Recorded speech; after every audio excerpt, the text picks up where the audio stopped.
At least you know when you're going. Could be a long time to it. Coming down.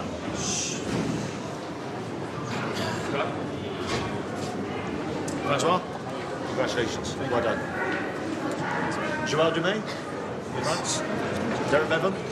Good luck. I think you know him. Good luck. Clayton Thomas. How are you? Nothing to say, boys. Just quickly, we all know each other. If I have a problem, I wish to speak to you. If you have a problem, please quietly speak to me, okay?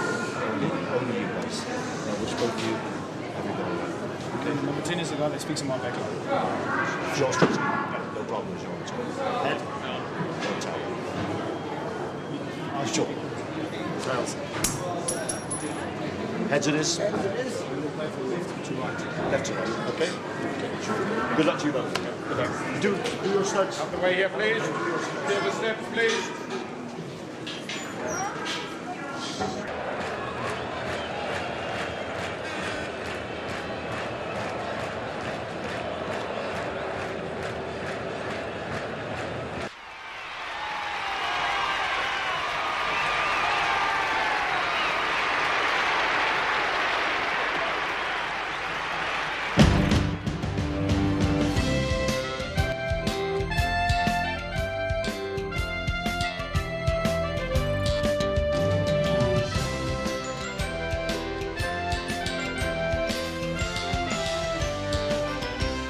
Ladies and gentlemen, welcome to Johannesburg, City of Gold, and the Rugby World Cup Final 1995.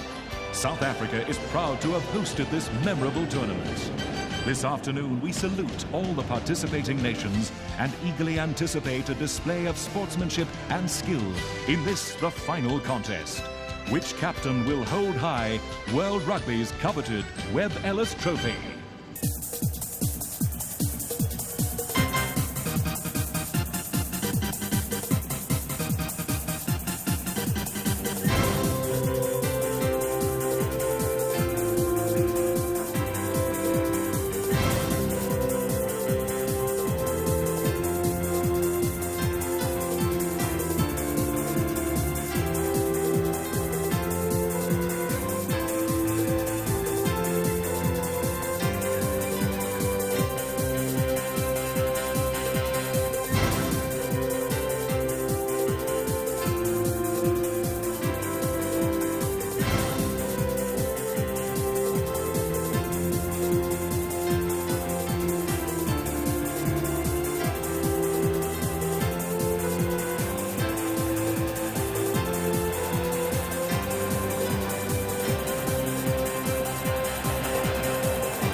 and the eagle soars here where the world began.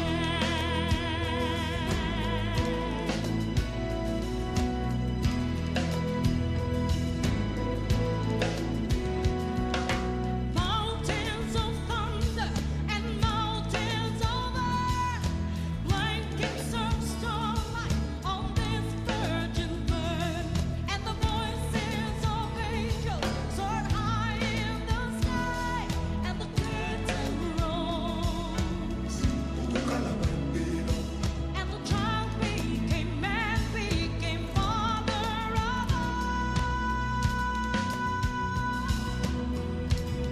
when the world began, where creation was forged, and the seed wind blew, and the earth was born, where the lion roars, and the eagle soars, here where the world began.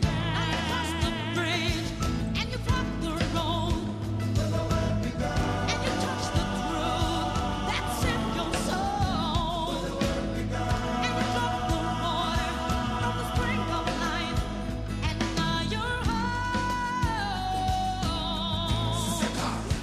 where the world began.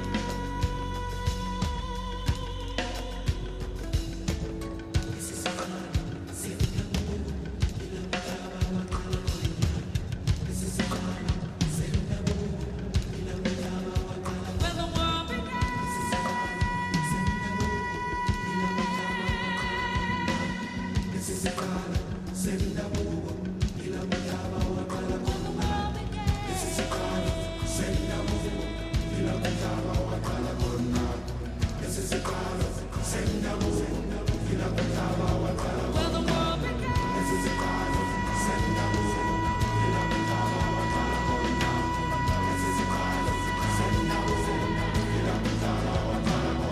Where the world began, where creation was forged, and the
the official World Cup anthem, World in Union.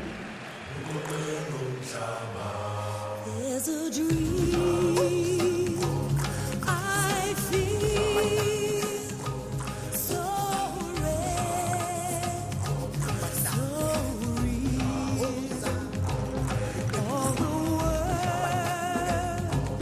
in union, the world as one.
Well, welcome to Ellis Park at this quite dramatic moment here.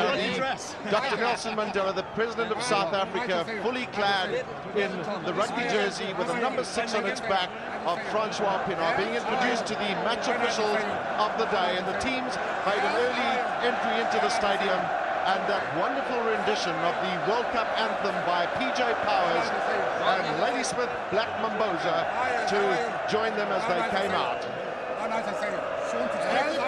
Sean Fitzpatrick playing in his second Rugby World Cup final. He was on the winning side in 1987, and that's Big John Olomu. A big day for him, 20 years of age. The dignitaries out there with Dr. Mandela, Sir Ewart Bell, Chairman of Rugby World Cup Limited, Mr. Bernard Lapidse, the President of the International Rugby Board, The respective presidents of New Zealand and the South African Rugby Football Union, Mr. Rodney Shaw and Dr. Louis Late, Mr. Steve Tweddy, the Minister of Sport, and Councillor Magazi, who is the chair of the Greater Johannesburg Transitional Metropolitan Council. Osborne, Zinzan Brook, Jeff Wilson. Quite dramatic moments here at Ellis Park. I don't think I've ever seen so many flags in one stadium.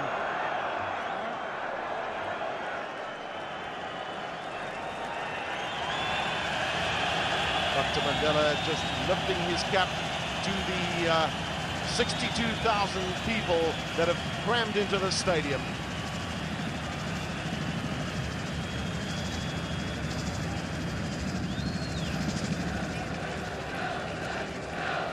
While the teams await the national anthems, a very emotional moment for both teams. Of South Africa and New Zealand. South African national anthems.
South African celebration will continue, but we await God Defend New Zealand, the national anthem of New Zealand.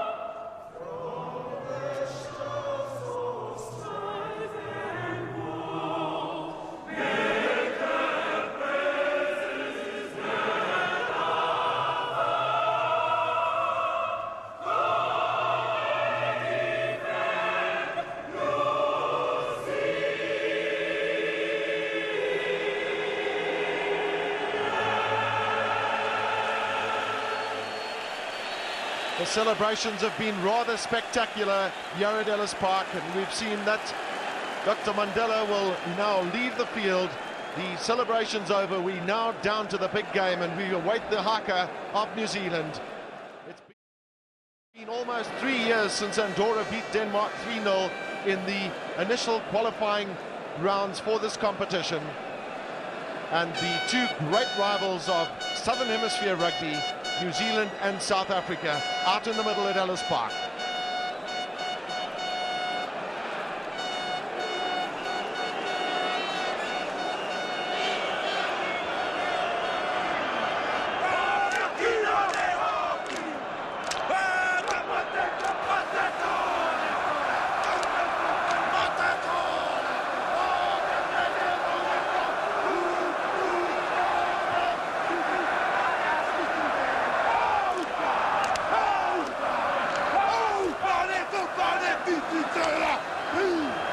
Well, that's the challenge that's laid down by the Maoris before going into battle. Very, very intimidating, but South Africa took their position right up against the All Black team to show that they would not be intimidated. That's the manager of the South African team, Morné du Plessis. Will that smile continue? The prize, the William Webb Ellis Trophy at the end of this match. And South Africa have gambled once again with Mark Andrews at number 8 to lend assistance in the line-outs and the scrum. And very importantly for South Africa, they will want to scrum New Zealand as hard as they can today. All eyes have been on Jonah Lomu, number 11, the left wing of New Zealand. Terrific footballer, 1.95 meters in height and 118 kilograms. But surely the New Zealand pack of forwards with Graham Bishop and Andrew Mertens at halfback are the key to success for them today. Wonderful aerial shot of the Ellis Park Stadium. Those are the replacements. Just the change of Jamie Joseph coming in for Blair Larson on the New Zealand side and Brendan Fenter into the South African team. The referee for today's encounter is Mr. Ed Morrison of England, and interestingly enough, every match that he's refereed where South Africa have played, South Africa have lost. Nevertheless, it's his 17th international for the 43-year-old.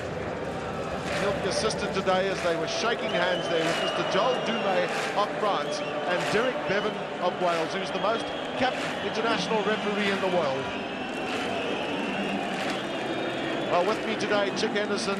Chick, Francois Pienaar has won the toss and it seems like New Zealand will kick off. But what an unbelievable spectacular here in Johannesburg. I think it's the whole feel of the thing, the vibes coming into the field. Everyone is so keen and full of looking forward to something that no one really knows what's going to happen. Two evenly matched teams, New Zealand without doubt the best attacking side of the tournament, South Africa perhaps the best defensive side, and I think my own feeling is that we're going to have to watch the New Zealand young players. Jeff Wilson and Glenn Osborne could be their stars with Andrew Mertens. Watch John Crossfeld, number 7, with a scrum cap. And South Africa will have to be at their very best defensive-wise if they're going to contain these New Zealand chaps. And the most important part, the first 20 minutes. Well, what did New Zealand have in store for South Africa with a kick-off? It's a short one. It doesn't carry 10 meters. That was good ball for South Africa, but they'll have the penalty for the All Blacks being in an offside position. Yes, and no advantage to be taken there because there's a big advantage in getting a penalty. If you get it out to touch with the new laws, then that side has the advantage of throwing it in. And the first line out of the game is always so terribly important. And today, in modern rugby, the side throwing the ball in usually has quite a distinct advantage because they know exactly what's going to happen. The timing is there, and to win that first line out is very important, but he hasn't found touch. Stransky was looking for too much distance there. This is Osborne. Wonderful footballer is Osborne, and New Zealand will look to bring him in as often as they can. 42nd test between these two countries. On his relatively even, South Africa have won 20, New Zealand 18. Well, they're a very bad ball for Jus van der Westhuizen, with Koos Wiese trying to tap it to him and going too much to the ground. Nothing else Jus could do then except boot it out on the full length. So New Zealand another opportunity with their throwing. Lucky stadium for South Africa is Ellis Park. The 6 internationals against New Zealand played here in South Africa's history of rugby have been won on 4 occasions by South Africa. This is Sean Fitzpatrick at the back looking for Buell. This is Stransky. Montfeld, who's been ever present through Rugby World Cup 95, was the first man in. The referee ruling there the ball was not on the ground. South Africa had it in the maul and they could have played it. The referee said it had come to a halt, and so New Zealand ball. These first 20 minutes will be absolutely critical. South Africa have the weight advantage in the scrums, but I don't think many people have seen a weak New Zealand scrum. That's Zinzan Brook. Osborne is really strong and he's very quick on the inside to Brewer. Good interplay by New Zealand now. He has a chance for them on the outside. Once again, good support. This is Walter Little.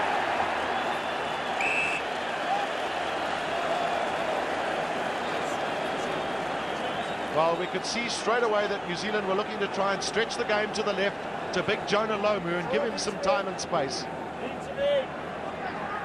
The fine attacking movement started again by that chap Osborne. Was such a dangerous man. He's a 7-a-side player, and that's big Jonah Lomu.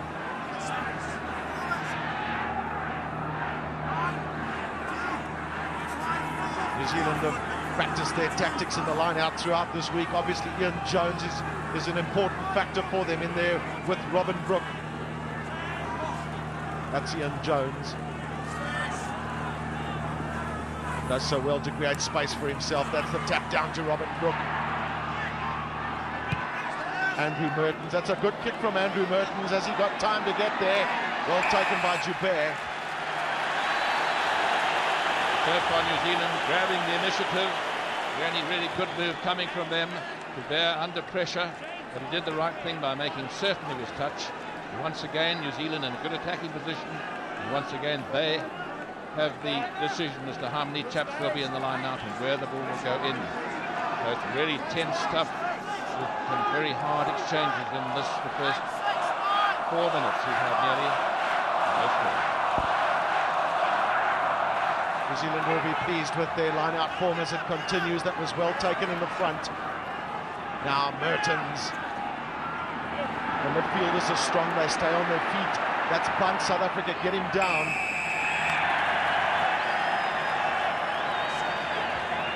South Africa coming in there from the wrong side. That was Peter Durant.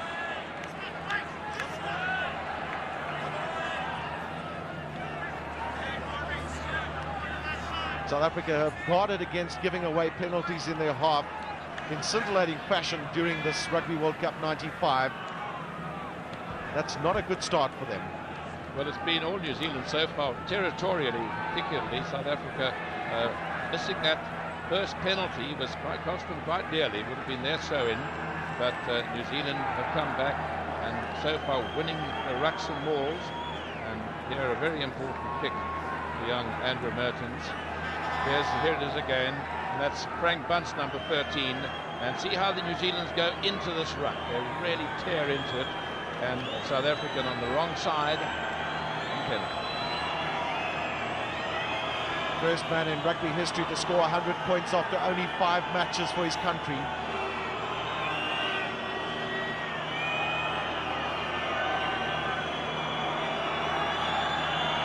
Such an important pick for New Zealand. As he swung that through, yes, Mertens' first blood to New Zealand.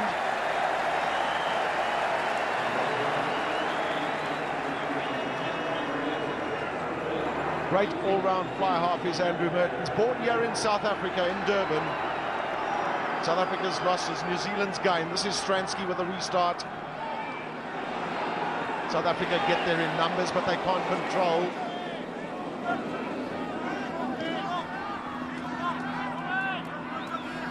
Bashir cleans up so quickly, gives time for Mertens.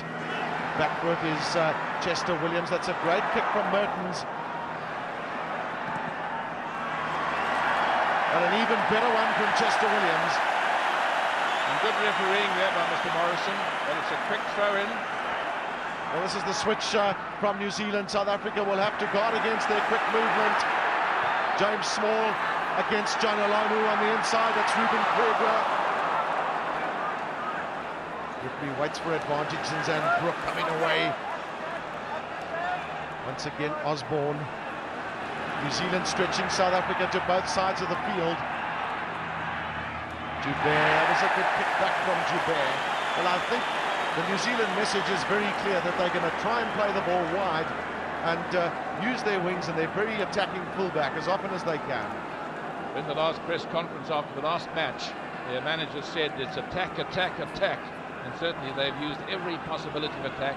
And Mr. Morrison waiting for advantage of the South African knock earlier on. He waited for advantage. New Zealand took it, and they're certainly going to use every ball they can get. There's a risk factor when you're attacking, of course, and there are very often holes in defence of New Zealand have shown during this Rugby World Cup. They've conceded a lot of tries and they haven't particularly played well in the last 20 minutes of most matches. Joubert. Now, what does Mertens do? He'll look to drop. It's a good effort from him, but it's just...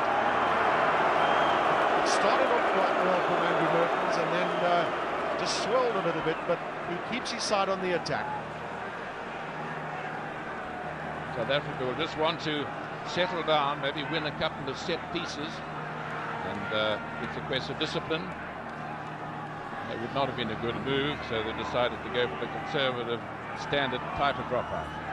Well, most of the opportunities have gone New Zealand's way, particularly in the set pieces. This is good running by Ruben Kruger. The Wu was very heavily dumped in the middle.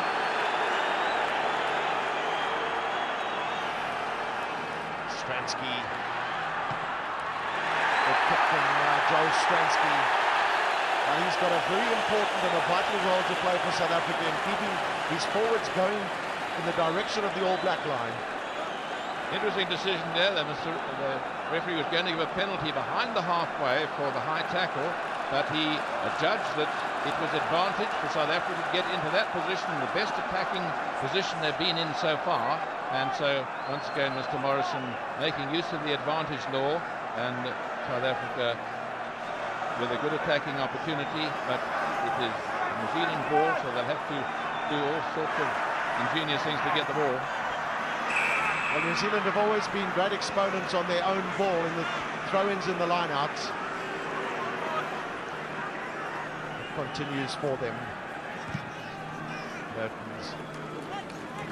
Early touches for both fly halves today to allow them to settle down.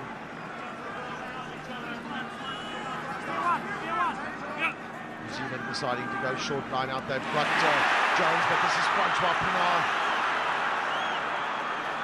Once again, good ball for South Africa. Stransky. That's good play by Stransky. Looking to drop and then finding space on the inside. Well, South Africa are getting over that advantage line against the All Blacks, and that's critical. It's pressure from South Africa that's allowing them to get into these situations. Yes, it's all about pressure. There's pressure with the All Blacks in the first 5 minutes. Now, in the second 5 minutes, South Africa putting the pressure on. You can hear the referee saying in front there. So the All Blacks scored offside, and now Stransky with a kick that's every bit as important as the one that Mertens had earlier on. There'll be butterflies in the tummy, and Mr. Morné du Plessis looking just a little bit tense and worried. And it has certainly been a crackerjack first half, with both sides really going in hard into the rucks and mauls. 46 points from 4 matches in Rugby World Cup 95. Finally established himself as South Africa's premier goal kicker.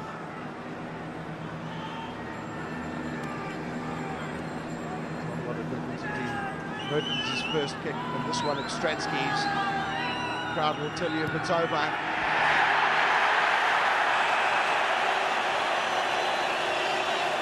Well, a pretty fair reflection of the play so far. As you were saying, the first 5 minutes were all New Zealand, second 5 minutes mostly South Africa, and this is really turning into being a match for the real connoisseur to see what's happening in the line-outs, in the rucks and mauls, and with New Zealand taking every opportunity to throw the ball around. South Africa looking for second phase ball, and it's very tight, very tense. See on those just faces. Mertens decides to go to James Small. That's John Olomu's side. James Small, of course, who played for South Africa under-19 at full-back, and you can see the way he's learned that kick from Campese when he lets it spin the other way off the outside of the boot, so it goes down the right-hand touchline and it actually swings into the touch towards the end. So a very good bit of work for James Small. South Africa's most capped player on the field today, James Small. 23 tests and 10 tries. It's a great jump by Ian Jones. That's quality possession for the lineouts that New Zealand are getting. This is Lomu. He's found his way down the middle. Mark Andrews interrupted that initial surge, but South Africa are offsides. Barley Swart goes offsides in front of the poles. Yes, you can hear the referee saying rear feet. Barley Swart was out of the rucks and the mauls. Any player who's not fully bound in that ruck, we used to call a loose scrum, is in an offside position unless he is behind that rear line of feet. And it is pretty tense there, but a fine tackle by Stransky on Big Joe Lomo, and of course he pitched up in an unexpected position, taking the inside pass, and now Mertens with a relatively easy penalty.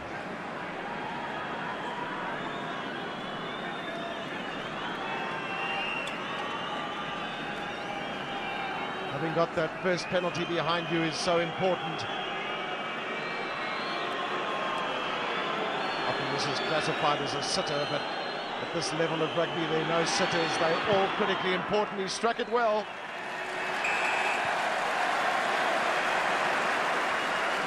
And 13 minutes gone then, 6 points to 3. New Zealand leads South Africa. All penalty goals coming from that man and Joel Stransky. It's all been a question of possession. New Zealand have had just a little extra. Watch this Loma coming in on the burst, right through the middle. Prontapino went from a good tackle by the scrum half, and it's Mark Andrews who ended up with the ball. New Zealand control the ball well from the kick-ins. This is Bishop.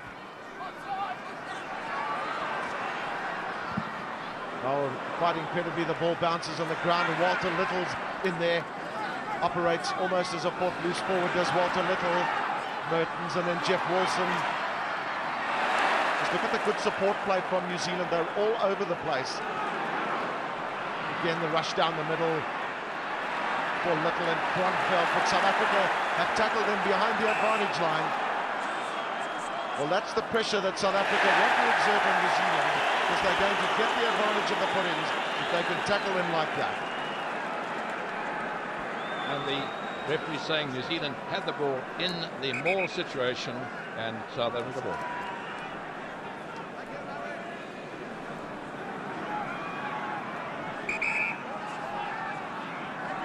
Well, just keep an eye on those two packs of forwards.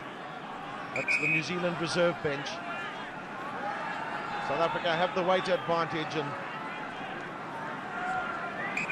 front row is very definitely up against three solid men in Ollo Brown and Craig Dowd, who's the heaviest New Zealand at 118 kilograms. He's the man on the near side.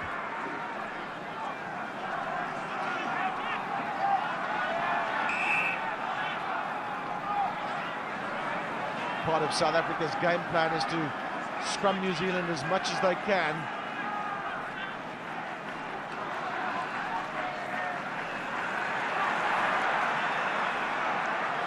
Vesthuizen giving Stransky the time and space. It's a lovely kick from him.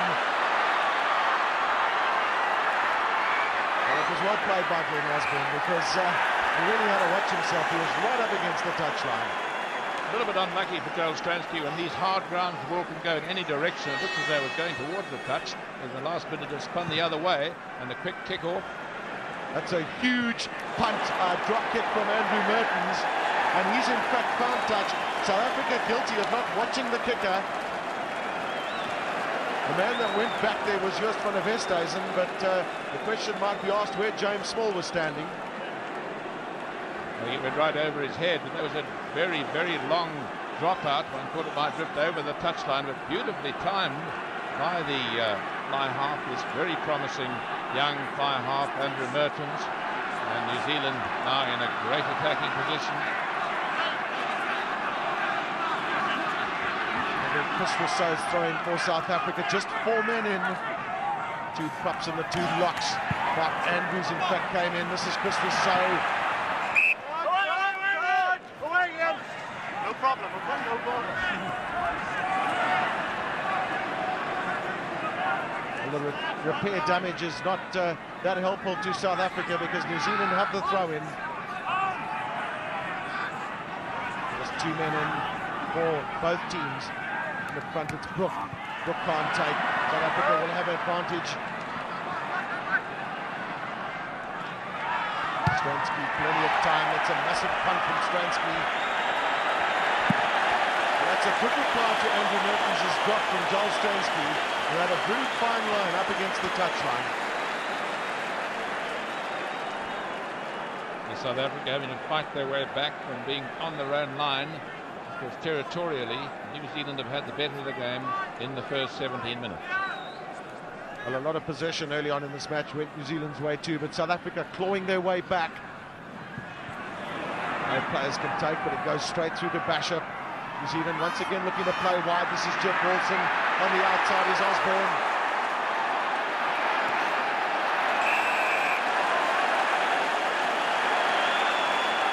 Playing the ball from an offside position with the referee. But once again you saw the combination between the 2 young players, Dan Osborne and Jeff Wilson. As we said earlier on, those 2 could be the danger men along with the great big loner. Jared Stransky has just found another quite remarkable touch down the far side. Certainly not intimidated by this Rugby World Cup final, and really a lovely kick from him. Came as a result of the penalty that was given there against New Zealand. So the last 5 minutes seesawing between the 2 try lines. Now can Chris Rousseau find that man Hannes Strydom off? Cobus Visser in the front. Strydom with a good jump. And South Africa use Ruben Krier running off. Or will it be Stransky? This is Jaapie Mulder. New Zealand have never found wanting in terms of defence in the midfield. Van der Westhuizen. Wonderful attacking platform for South Africa. That's Chester Williams in at the scrum half position. Chris Rousseau goes through. Does well to stay on his feet as Chris Rousseau. Well, South Africa did well there because they had the advantage of the pudding, and it was largely due to Chris Rousseau staying on his feet and getting across that advantage line. And then good support work in the South African forward going forward when the breakdown happened, and that's why they got the pull up they put in, and this is their best situation yet. South Africa decide not to test the New Zealand scrum because Andrews is the man picking up. He didn't quite go into that set piece. Van der Westhuizen looking to go himself. That's Henny LaRue up there. Is this going to be a try for South Africa? Well, take nothing away from New Zealand in doing so well to keep that ball off the floor. That was Ruben Kruger. The referee is saying he didn't see it. You can hear it coming through the microphone. But I think South Africa will feel very hardly done by. They were not awarded a try there. They have a better position now. They're closer to the New Zealand goal line. Once again, it's Andrews at the back. In goes Mulder and Van der Westhuizen to lend a shove. They're pushing New Zealand back. Well, that was a great scrum from South Africa and a huge psychological advantage. Now, the big question is, do we kick for goal or do we run it? No doubt it'll be a kick for goal. Yes, I think once you've lost the advantage of surprise, then it's probably better. That was very close to what in soccer they might call a professional foul, when the defending side do almost anything to prevent the attacking side scoring and collapsing the scrum there. No doubt they will have got a warning, but if they do that persistently, it could be a penalty try. Francois Pienaar and his forwards will be heartened by that big shove.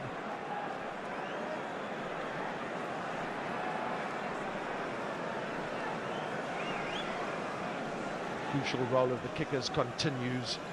Mertens 2 penalty goals, Stransky 1, will it be 2?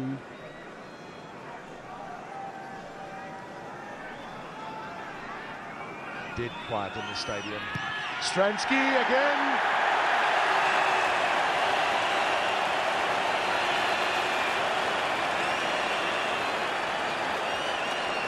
Well, 21 minutes gone then in this Rugby World Cup 95 final. Both teams locked there at 6 points each. And I think, once again, not a pretty fair reflection of the play. It's been very even, very close, very hard fought, but very clean as well. Mertens goes short, but Rousseau takes well. New Zealand have looked to mix up their options in this match quite well, but South Africa have countered them.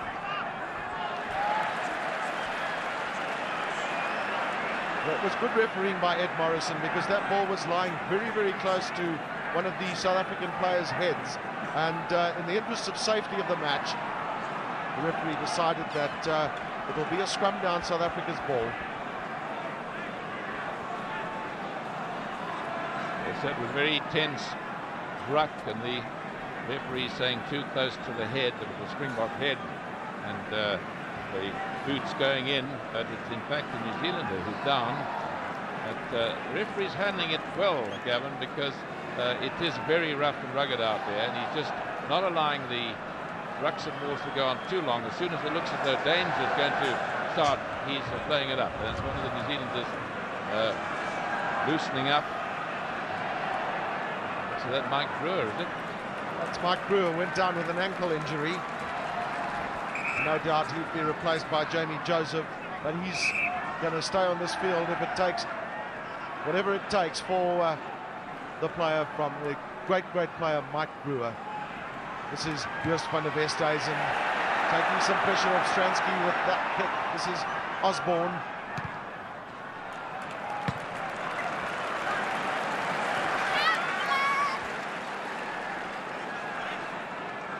South African bench in pensive mood. Took a break at Sun City in South Africa, a holiday resort for 2 days prior to getting themselves focused. Mark Andrews in the front of the line out. At the back is on a straight of it. South Africa make an awful hash of this. This is Zinzan Brook. Well, that was a marginal decision there. That ball just drifting over the touchline. Zinzan Brook has been known to kick with the abilities of many backline players, known as the demolition man by his fellow New Zealanders. Interestingly enough, South Africa have territorial advantage, although they didn't have it in the first 10 minutes. But possession check goes New Zealand's way. Yes, that's the most important thing, Gavin. I was just thinking that possession is everything in rugby. Well taken by Mark Andrews. Van der Westhuizen, who's been hard-pressed. Stransky looking for space. Perhaps New Zealand didn't expect much running from the fly half. He has that ability, though. This is Francois Pienaar.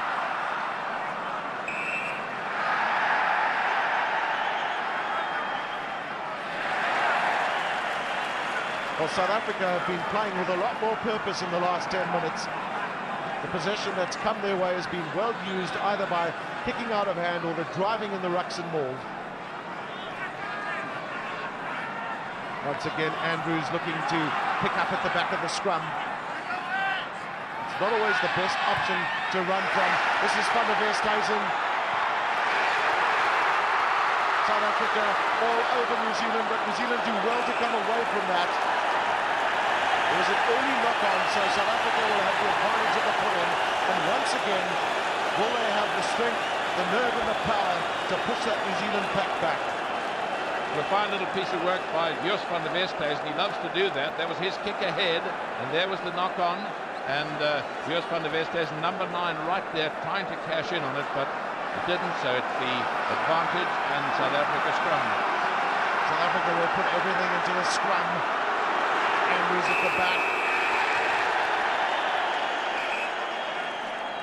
Well, New Zealand are penalised for taking that scrum down. And of course, there are other options as well in situations like that in terms of penalty tries, but referee Ed Morrison correcting his decision, and South Africa then the 2 penalty goals from Stransky, so very good kicking record from him with the opportunities that have existed, and for Andrew Mertens. Jamie Joseph warming up. That's the second time that New Zealand have conceded a penalty when they've taken it down when it was a 5-metre scrum or less. And watch it there, South Africa have the ball, they're controlling it, and there New Zealand right on your left taking it down, and it is now a possibility for persistent breaking of the laws. A penalty try could be given, having been told twice clearly by the referee you're taking it down. So under law 26, persistent breaking of the laws, the next one could possibly be a penalty try.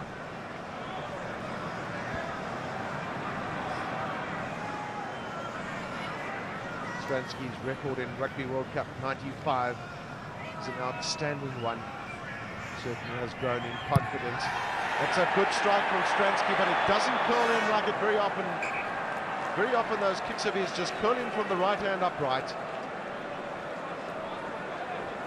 The first penalty missed by either side in this match. It's 2 penalties each. Well, Mertens has 2 blockers in front of him, so it won't be the long drop out. Up for it is Bissey, he takes well but can't control.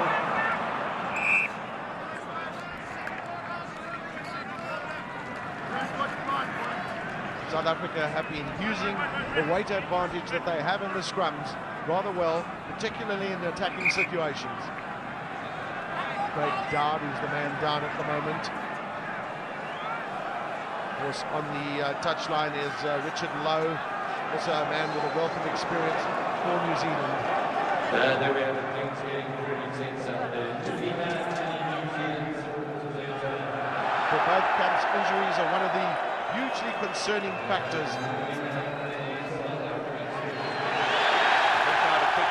Joseph, he's got a number 19 on his back, looks desperately keen to get on the field, but Mike Brewer, who's got a slight ankle injury, I'm sure he feels that he'll stay on as long as he can. Here it is again. There's big Visa, number 4, going up, and he seemed to have it under control, but there it is, just moves out of his hand, and then there was a New Zealand knock on immediately, so it'll be a scrum down. No advantage from the second on, so it'll be a scrum down, and New Zealand will put it ball in because it was Visa who did the first knock on.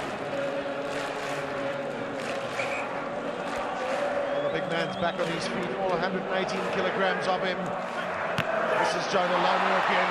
It's amazing how he finds space, but he's got strength and speed. Kronfeld. Hello, Brown takes it on. New Zealand, a huge surge from them.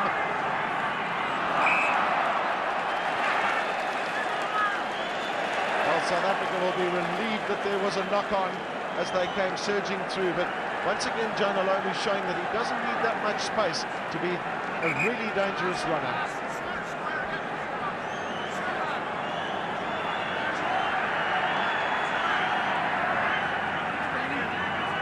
South Africa's ball, so Stransky in the defensive role. It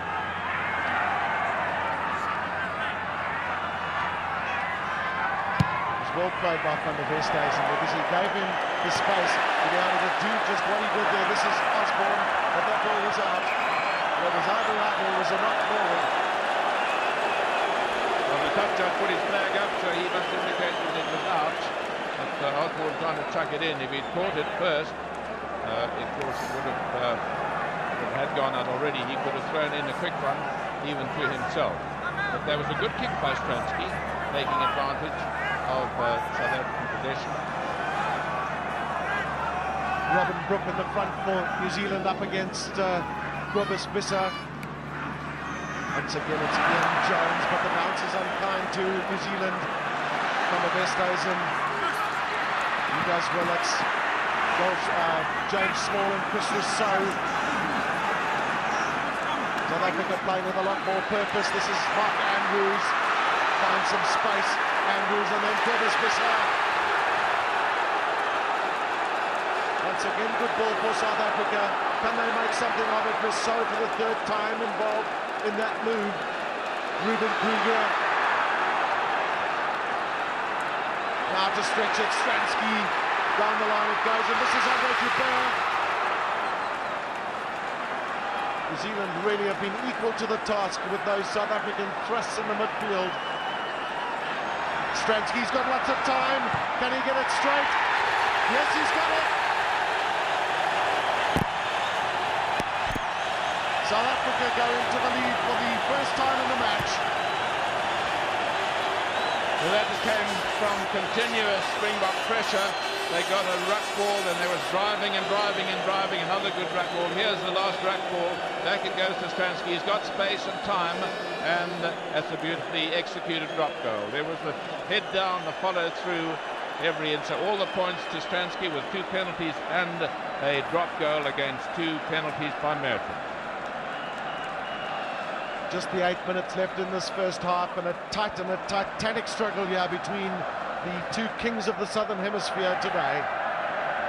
Backward is Strydom. Strydom does well to take it away before Van der Westhuizen would have been probably swamped by New Zealanders. Stransky. Once again, a massive punt from Joel Stransky. Osborne loves to run this, Glenn Osborne.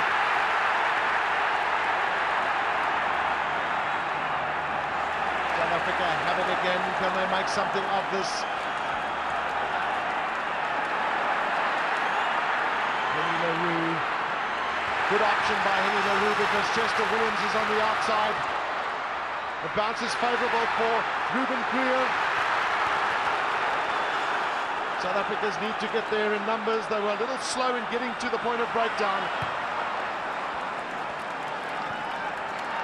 Now it's a big chase. Andre Joubert is the man back. He's got the speedy Jeff Wilson against him.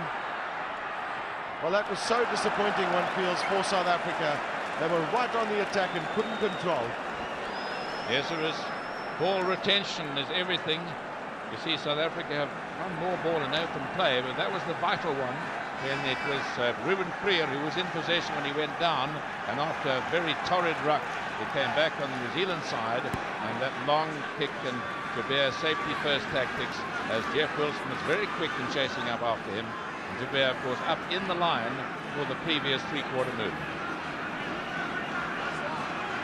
New Zealand, of course, great on their own ball in their own throw-ins in the line-out. They've got a huge success record in rugby history in controlling their own throw-ins in the line-outs. Make a hash of this one, though. Pienaar does well. And it's quite amazing how much time Joel Stransky is being given, and credit must be given to the South African pack of forwards because they are holding the All Blacks at bay, and that's giving the space and the time for Joel Stransky. Well, that was one of the few All Black throw-ins that went wrong because Francois Pienaar, who's not normally a line-out forward, took it with his feet on the ground. But the line-outs have been pretty close. As you see, they're 8 each, and the throw-ins have been fairly evenly distributed as well. This time it's Sean Fitzpatrick. Sure, he'll do a better throw-in now than previous. In the front, it's Mike Brewer, and Jones gives some assistance. Now New Zealand once again looking to run with Bunsen Whittle. This is Manu. South Africa attacked the ball in that move, and that was good play by them, but it went backwards.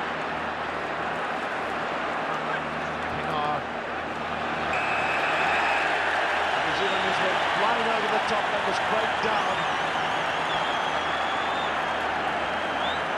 There's the referee saying you must be on your feet when you play the ball. Joel Stransky decides to give that kick to Andre Joubert. He has the better angle with the left foot, and once again a great reply from South Africa. South Africa have in fact been guilty of missing touch on a few occasions up to now. And that time Joubert did the right thing, making sure he didn't go for too much distance. And South Africa on the attack, and of course it'll be their foot in. A lot of time has been spent on preparation in lineouts. That's Big Hammer Strydom. Mark Andrews at the front, and this is Van der Westhuizen. Only find Sean Fitzpatrick. Well, there's a wry smile on his face, but he'll be disappointed that he couldn't make better use of that. Sean Fitzpatrick, a very old campaigner, he knows that from a line-out you stay in the tram lines in a defensive position. And there he was to frustrate the efforts of the little scrum. South Africa have taken Cobus Visser out of the lineouts and put Mark Andrews in the front on most occasions. This is straight on. Well, that ball went in skew, so New Zealand will have the advantage of the put-in. They have an option of a line-out or a scrum, and interestingly enough, they take the scrum because they'll back themselves in that department, although South Africa have the weight advantage.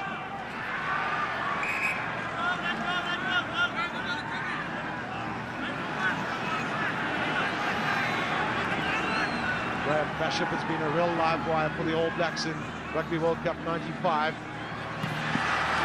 Lamu is held up by Ruben Kruger, but give credit to Van der Westhuizen for that stoppage of the big man. This is Stransky of South Africa in an offside position.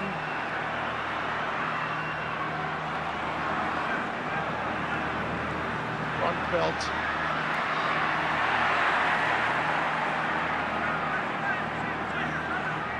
Lamu's pass back to Brook once again, looking to play wide to Jeff Wilson. New Zealand are not scared to run the ball in their own 22. This is Walter Little.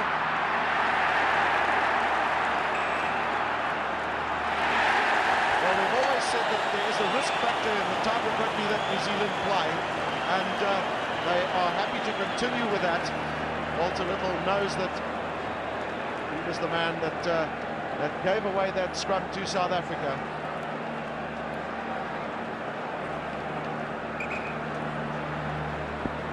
Just 2 minutes to go in this half, and so both sides will be looking for that psychological score if they can get it. South Africa lead New Zealand 9 points to 6. The grand finale of Rugby World Cup 95.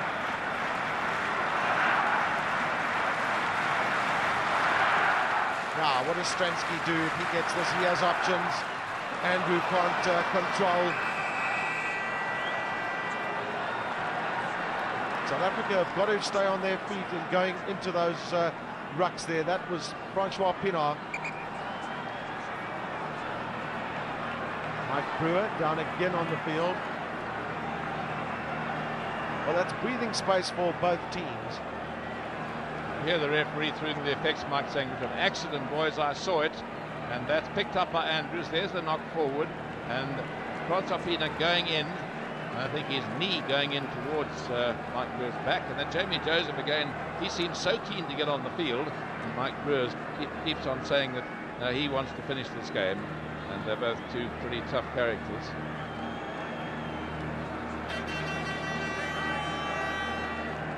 Lots of experience from Mike Brewer. Not like Ruben Krier of South Africa, was silent but deadly.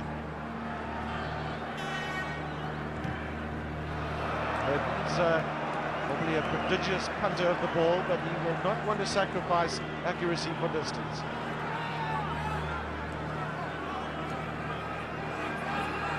It's nice to see there's not that many penalties being given in this match. And that's a credit to the referee, who has been very keen to wait for any possible advantage.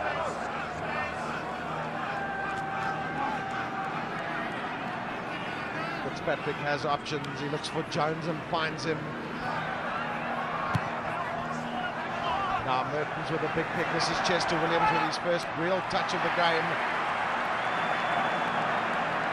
Called for the mark, but it was not given. I'll give credit to the little South African left wing because he held on to it. But South Africa will get a penalty for the All Blacks being offside. It's such a tight situation for both teams in defence, and very often they're just bridging that offside line. Very good up and under there. Chester Williams calling for the mark, but the referee adjusts. He was just outside the 22-metre area, and so the mark wasn't given. And that is half-time whistle has gone. 9 points to 6. South Africa leading by 2 penalties and a drop to 2 penalties by New Zealand.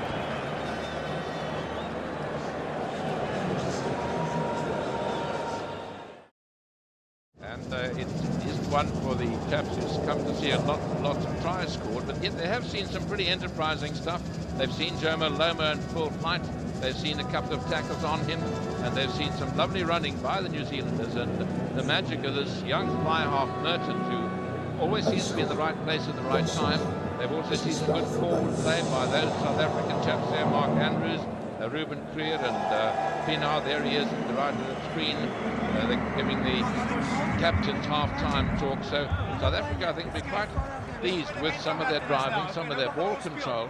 And New Zealand, of course, going for getting possession. They want to get it out to those dangerous men at the back. Not only Lomu, they've got two very experienced centres in Walter Little and Frank Bunce, and two fantastically promising and excellent young players in Glenn Osborne and Jeff Wilson, and of course Merton. So, Gavin, I think the second half couldn't be set up for a more interesting spectacle and contest. There's nothing in it. Half time, just 3 points in it, and so anybody's game, and I think anybody would be very brave to forecast a winner at this stage. Great game, great defence. Kom ons stel hom op, boetjies. Dis die wêreldbeker. Well, Francois Pinot is asking for a little bit extra from his players. He's very pleased with the performance of his backs, and no doubt the forwards too. Laurie Mains has been on the field. He's now just leaving the field. He's been chatting to his men. And now they're getting a chat amongst themselves. Don't know, nobody is too big for this. Well, there have been lots of these posters and lots of the fun of the fair, lots of flags. You see that crowd over there. It's absolutely jam-packed, about 62,000 people. All the private suites chock-a-block, and not a ticket to be had. And this really has been a spectacle from that very opening game when we had that fantastic match between Australia and South Africa, and it's built up to this tremendous climax, and only 40 minutes to go in this World Cup, and whoever's going to take the William Webb Ellis Trophy is anybody's guess, and it will be, one would imagine, right up to the finals. Well, Mike Brewer still struggling a little with that earlier seemingly ankle injury that he had in the game, but both teams still intact with the same teams that started this match. And no injuries, no time out for injuries. The referee, in fact, allowed just under 1 minute extra time, 40 minutes and 57 seconds. Now they're all ready to start. That's a good aerial view of this super stadium, which is used for big soccer matches sometimes and pop concerts. There's Laurie Mains in the middle, looking very tense. I don't think either Gavin or I have seen him smile ever. And, he's certainly ready. That's Mike Brewer there.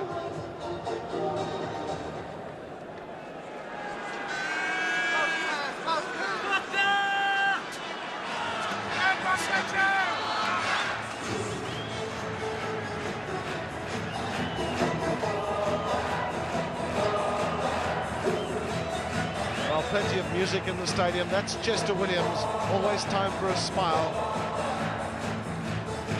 Arthur John Alomu has scored 4 tries in a match during the Rugby World Cup 95.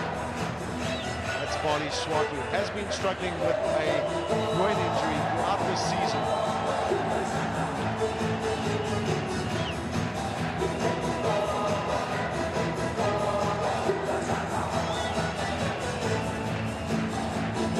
Well, we await the last 40 minutes of Rugby World Cup 95, and Joel Stransky will start it for those men. Francois Pienaar was very vociferous in his team talk in respect of what is needed by South Africa to beat the might of the All Blacks from the land of the White Cloud. Jamie Joseph is on the field for Mike Brewer of New Zealand. Brewer struggling with an ankle injury. These first 10 minutes are going to be vital for both teams to just gain some ascendancy. Taken in by Robin Brook. Basham.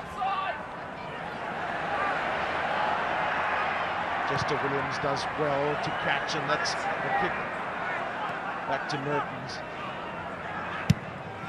He's a big punter of the ball, is Andrew Mertens.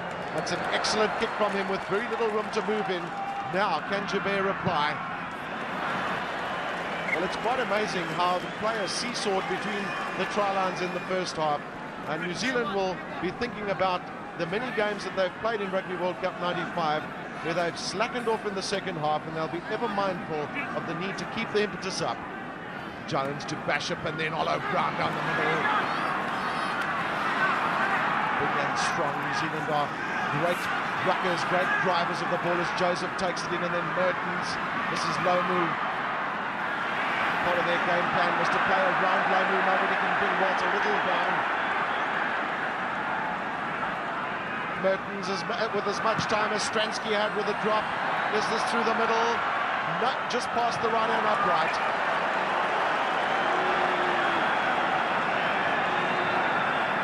Brendan Fente in defensive mood for South Africa.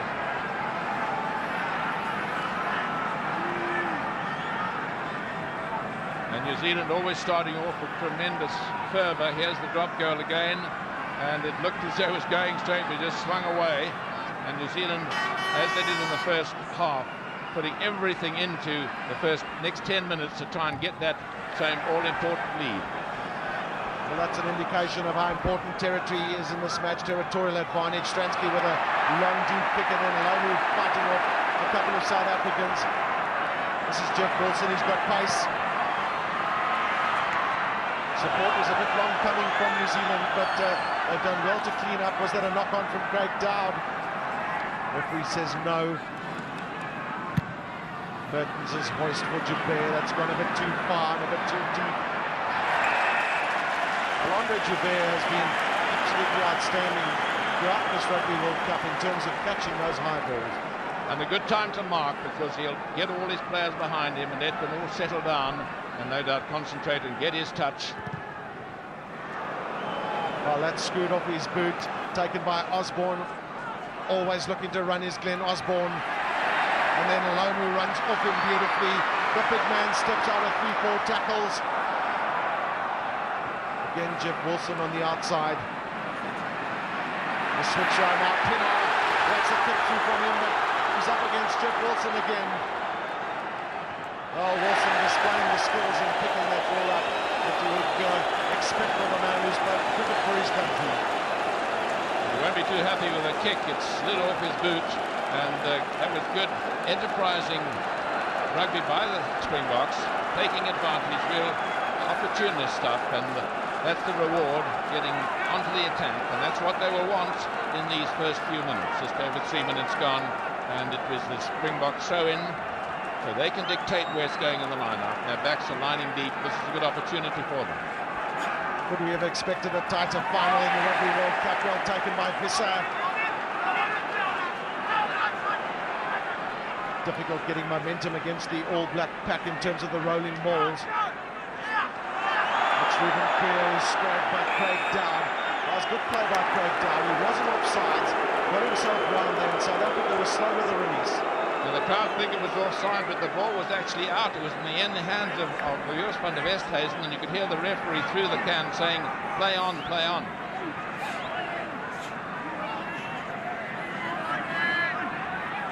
Whose kick will it be? That of Bashop's or Mertens at the back? Mertens takes well. Once again, a big punt from him. Now can Chester Williams make something of this with Joubert? It's a long drop from Andre Joubert. A very stout effort from him. Now Osborne, he loves to attack, just no thought of putting the ball down. And he knew there was space on the far side because James Small had charged after that drop. Certainly a game for fit young men today, with the ball going all over the field from side to side and from end to end, and both sides using the ball, spinning it around. That's Glenn Osborne, who is such a promising young player, very safe in defence, but Mertens is having a fine game, taking the ball so well, and Laurie Main still not looking very happy.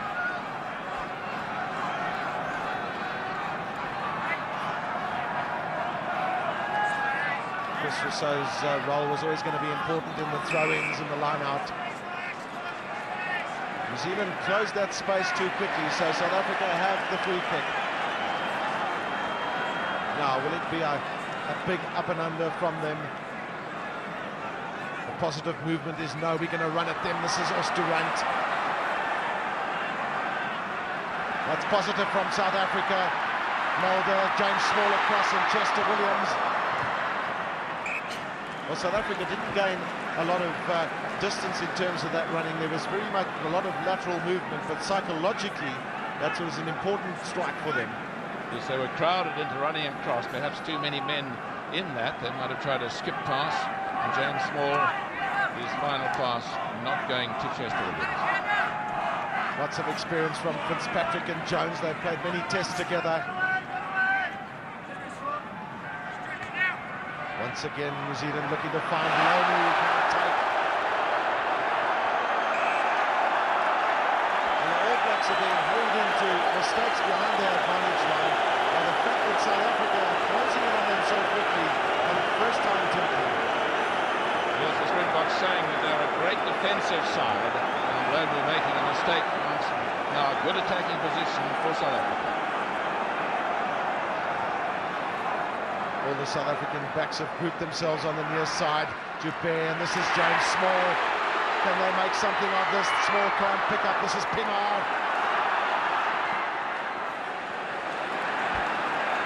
South Africa keeping the ball alive. That's Andrews was the last man in.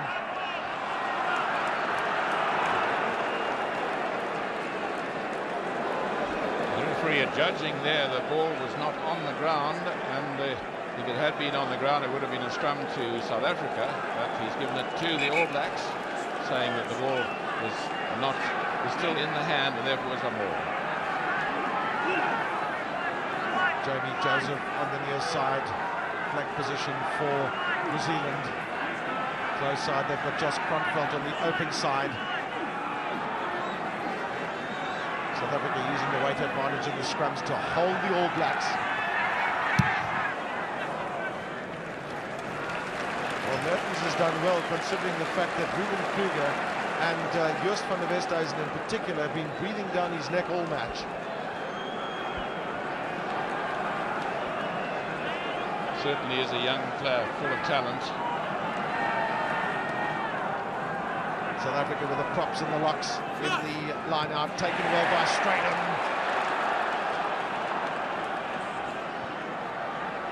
Once again, good ball for South Africa. This is Visser. Solid tackle there from Zinzan Brook. Not easy bringing down the 125-kilogram lock forward for South Africa. The only problem with those drives is that you need close-in support, and Visser couldn't find it, so he held onto the ball on the ground, and that the resultant penalty goes the way of the All Blacks.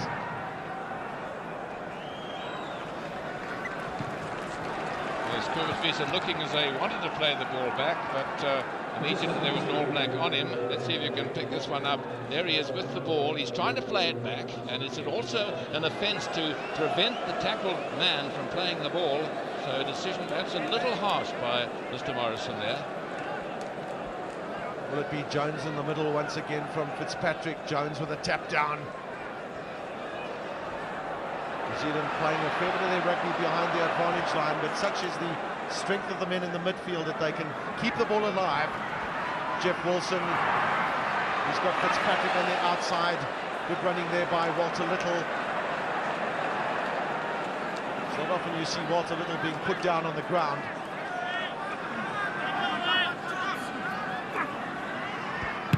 Mertens, that's a bigger hoist from him. Joubert goes up and takes beautifully. Well, the fact that Andre Joubert has that broken bone in his hand has not deterred him from showing a lot of courage for his country.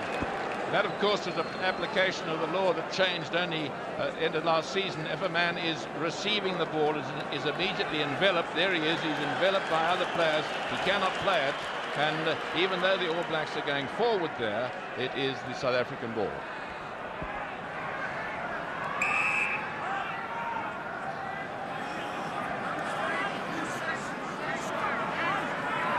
Well, Barley Swart is asked to keep the scrum, or he's got to stay square in the scrum, almost in similar fashion to the All Blacks being penalised in the first half.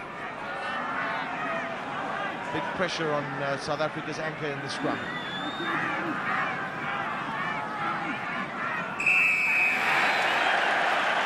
This time it's New Zealand. It was Craig Dowd that collapsed that scrum. See You hear the referee saying taking your shoulder away. That's application of law where it says your hips must be, your shoulders must be higher than your hips. So South Africa getting some much needed respite from that kick, putting play back into the All Blacks half, and it's developing into a tremendous battle in the forwards. Both teams have shown great discipline. Only the 5 penalty goals that have been kicked. Brook. Chris Rousseau does well to go low, put him down, but South Africa going over the top. Now the big question is, can Andrew Mertens have a bash at poles? He's in his own half of the field.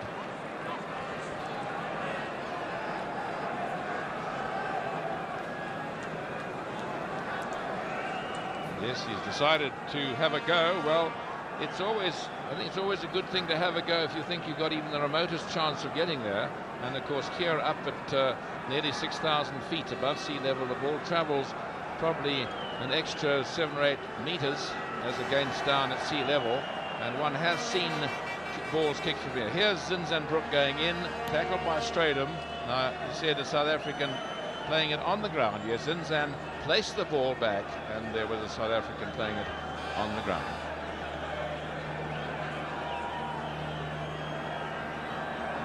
Well, his confidence levels are high. This is a real test for the young man, 22 years of age. Confident and educated boot does Andrew Mertens have. Struck it well, but will swing wide.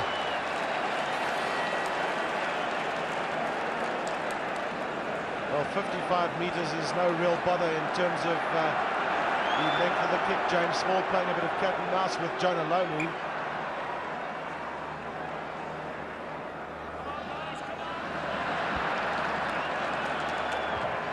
Stransky again deciding to go deep to Osborne. New Zealand haven't regrouped quickly on many occasions in the match with a catcher at the back. This is Lomu. Did that ball bounce forward? The referee says no. Great tackle from Hannes Stradum.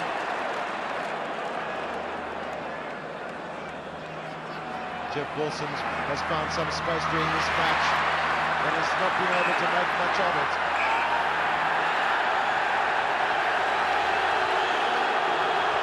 Well, Chester Williams does rather well because he was only pushed there by Walter or Frank Bunce, in fact, and he just smiles and lets it go. Discipline, of course, is critical in this match for both teams. Well, there is Chester going down for it. A little knock-on by Chester Williams, you saw, and then a bit of pushing by Frank Bunce, but nothing serious, and the touch judge told the referee nothing serious, so play goes on. Van der Westhuizen does well to run wide to assist with the defensive work. This is Osborne. Now John Olomu and Andre Joubert. The big man has got strength. What a great tackle from Robbie Mulder.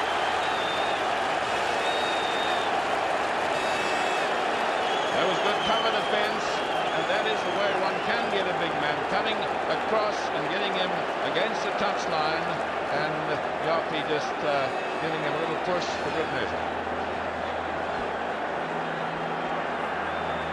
Here's the big man, Henri Joubert after him, and there's the tackle, a good tackle, holding on to the leg, and so the Springboks on the attack.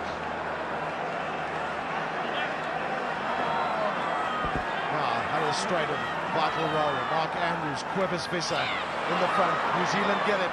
This is Walter Little looking for space.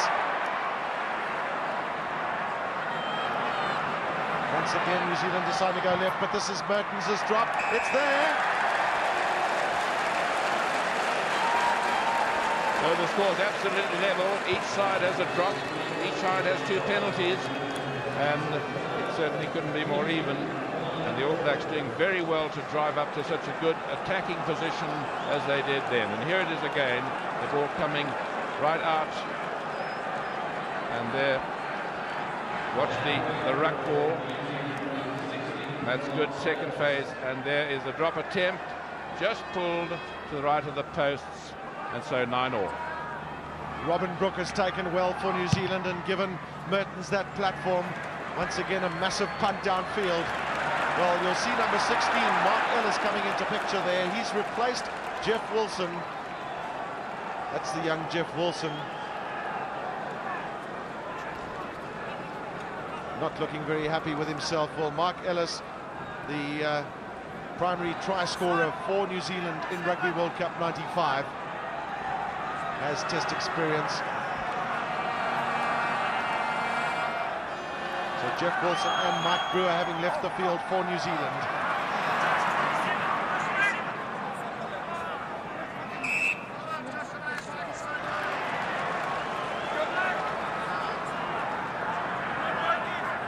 Johnny Joseph was the last man up, the replacement for Mike Brewer. So some disruption in the All Black side.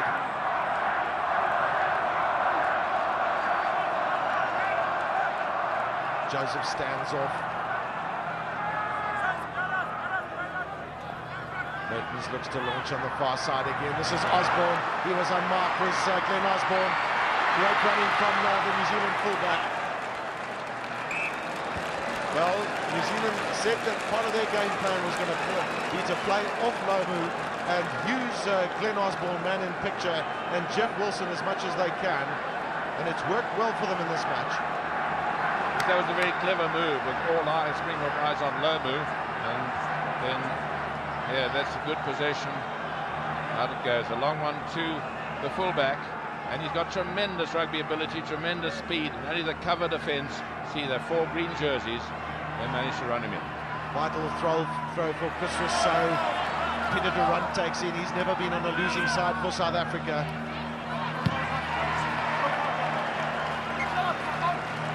Well, in fact, both he and Chris Rousseau, Peter Durant and Chris Rousseau, victory for them in all their internationals for South Africa. Will it be the same today?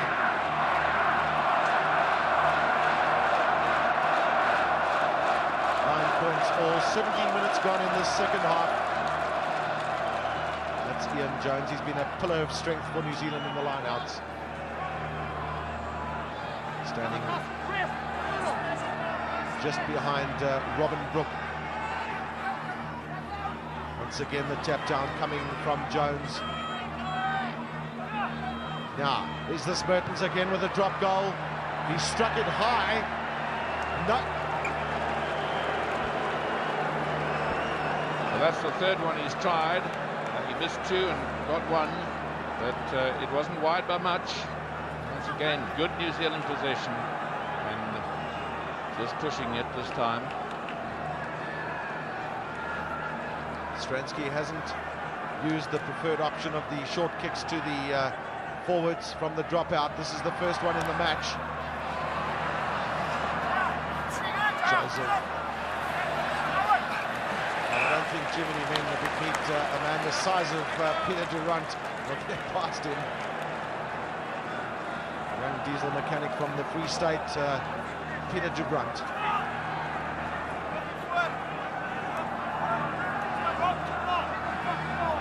Well, that's the scoreline then in Rugby World Cup 95, the fitting finale, plenty of excitement here at Ellis Park. New Zealand do well to take away, and then Straydon finds himself in a favourable position. It's Kobus Wissa. South Africa could get good ball from this Stransky, and then Henny LaRue.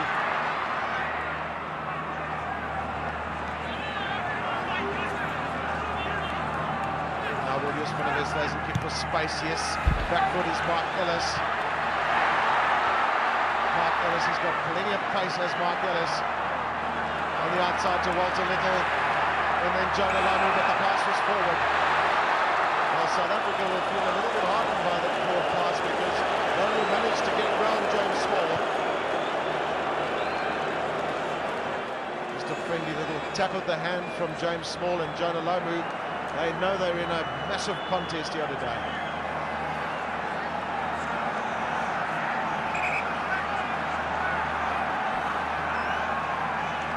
Walter Little.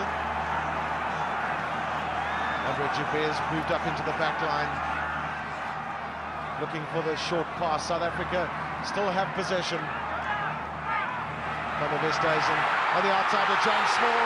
Can Small get through? This is great running and a superb tackle from Glenn Osborne.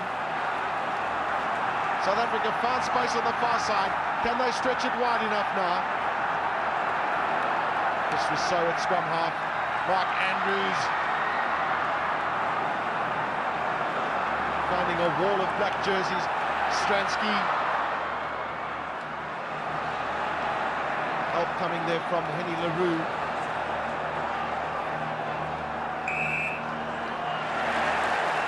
Good pressure coming from South Africa. Showing lots of positiveness in terms of moving the ball out wide to Stransky, and it was a good run by the winger. South Africa unable to keep the ball in born retention, and the referee giving the benefit of the doubt to New Zealand. He said roll away, and he decided they couldn't quite get away. And let's just have a look at this again.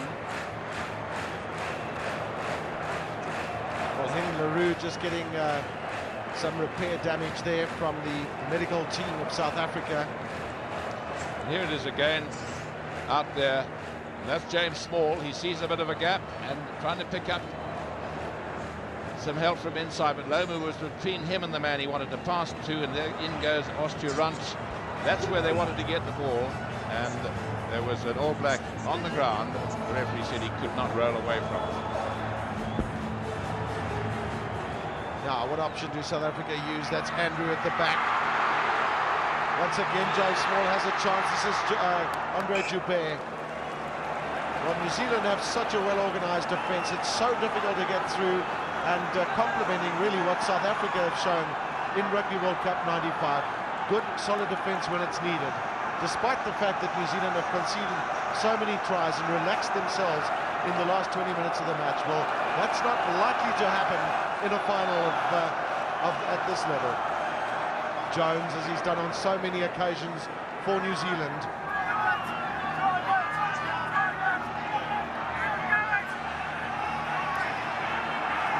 South Africa have a chance to regroup. This is Mertens. James Small catches well. That's the big launch from the winger. That was good play by him, and Chester Williams goes up for it. Well, there's a knock-on from South Africa.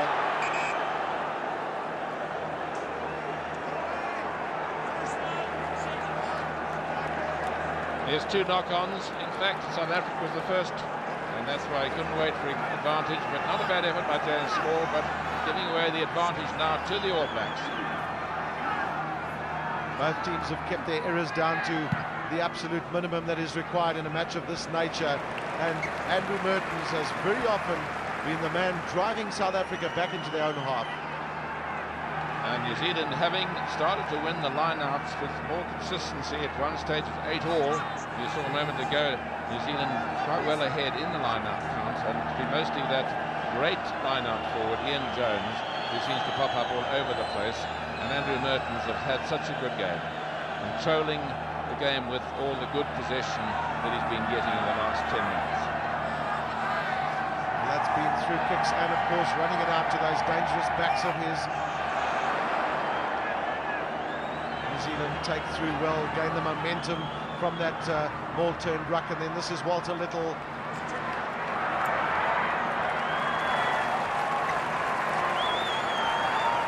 Yes, good thinking by the All Blacks, getting enough ball. They've decided they want to play mostly in the South African half of the field, and Walter Little, with all that tremendous experience, a very well-judged kick, and look what a position he's got his side into. Bali Swart seems to be limping for South Africa. Last man into that line-out. Pienaar, 16 minutes left in this match for him as captain of South Africa. He's captained his country in all of his internationals.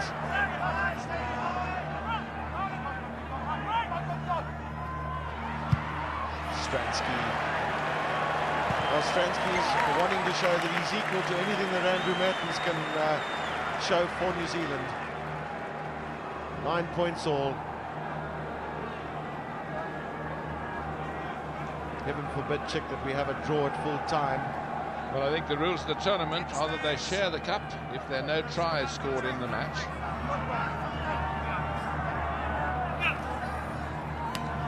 Brook looks to tap it. South Africa come away with it. Mark Andrews lending a bit of muscle. This is Chester Williams. He's probing down the middle of the field.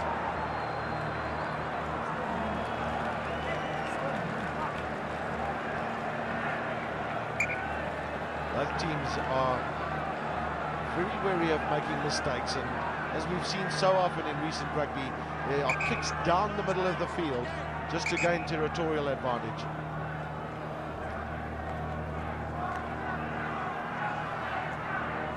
South Africa have got a few guards up on the 22 to try and stop Andrew Mertens' long drop-ins.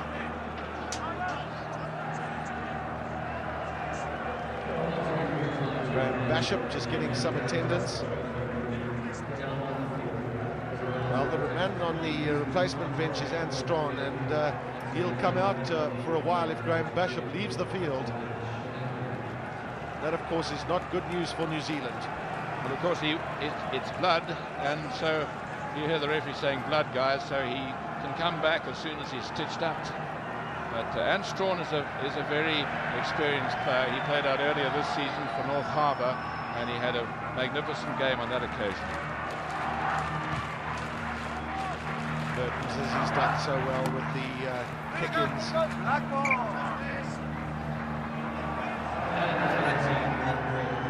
Critical last period of this match. Just 13 minutes left. Both teams locked at 9-all. That's Ant Strawn. Also a man of vast experience.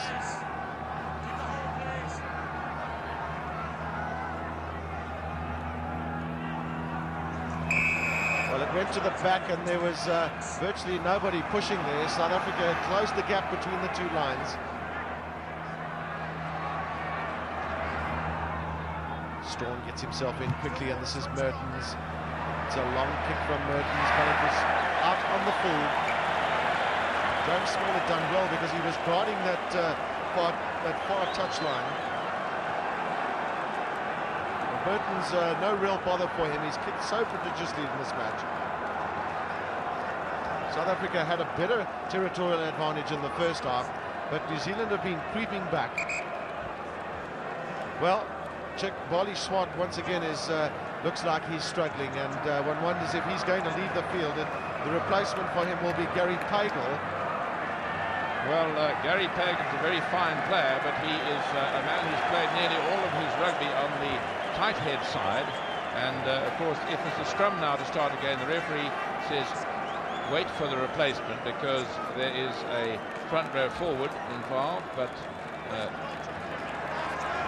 the referee said it's a line out. If it was a scrum, they'd have to wait. The doctor's got to clear it now. The doctor said okay, and that's Gary Pagel coming on.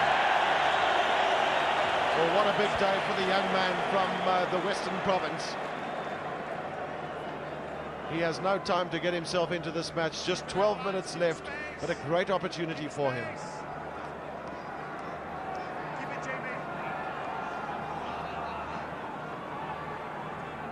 This was so looking for Rugby, but New Zealand come away with it. Mertens again with a massive punt downfield. Now Joubert, he's outside his goal line. Forced into kicking. Well, New Zealand, no doubt, will want to play down in the South African half and negate or try and get South Africa to make a mistake. Another penalty goal could well seal this match, although there's a full 11 minutes left. And of course, Gavin, if it's a draw at full time, there's another 10 minutes each way. And one wonders which side that will favour. South Africa at altitude. Of course, New Zealand have played very well in a number of games at altitude. So they're both extremely fit sides. Tap down from the back. This is Ant Strawn. All was in school, although Ant Strawn doesn't necessarily agree with it.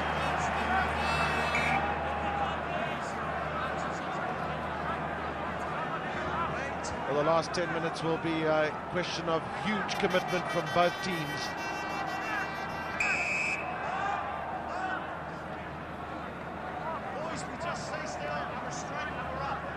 Gary Pagel, big job for him in these last 10 minutes to keep that South African scrum steady. And a penalty has gone against Craig Dowd for the third time in the match for not keeping that scrum steady. Craig Dowd trying to exert his authority over the new man who's come on, knowing he's playing slightly out of position, and the referee, having warned them once, gave the penalty on the second occasion. Joel Stransky has had a quite superb match for his country today. He's probing tactical kicks, and those long punts downfield have been the match of Andrew Mertens.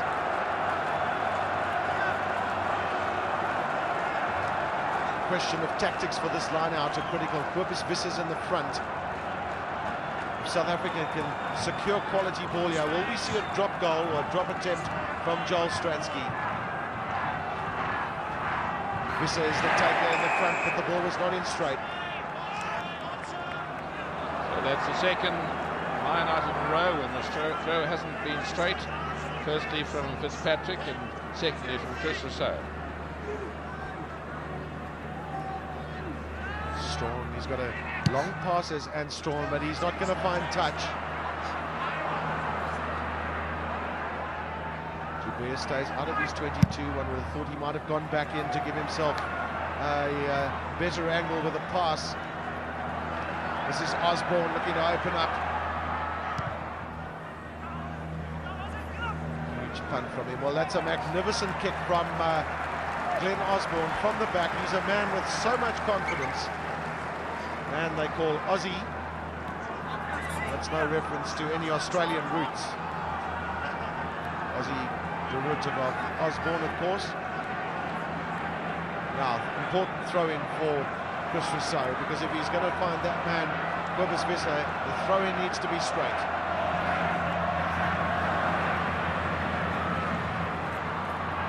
Switch to John Olomu.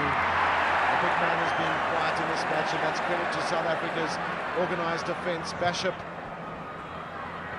Back foot is Joubert. Will the bounce favour New Zealand? Yes, it does. Well, Chicknell, this will be the greatest test of the line-outs for South Africa in this match. They certainly are hard at it, and this is particularly difficult. Repeat it from your own line. You've got to get possession. You can't afford a mistake, and the All Blacks will be swarming through on Joel Stransky at the back. Well, South Africa have put Mark Andrews in the front. He's very explosive. No doubt it'll go to Andrews in the front, although Hannes Strydom is standing back.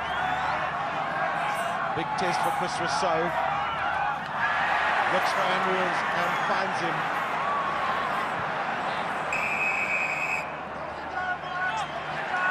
New Zealand were looking to collapse that maul, so South Africa will hope to get some relief from the Stransky, who's kicked so well in this match. Yes, the law says you cannot pull them all down, and South Africa going quite well. He hasn't found touch. Osborne. Big punt downfield from Osborne. That's off the upright. Now this is dangerous. Can South Africa regroup themselves?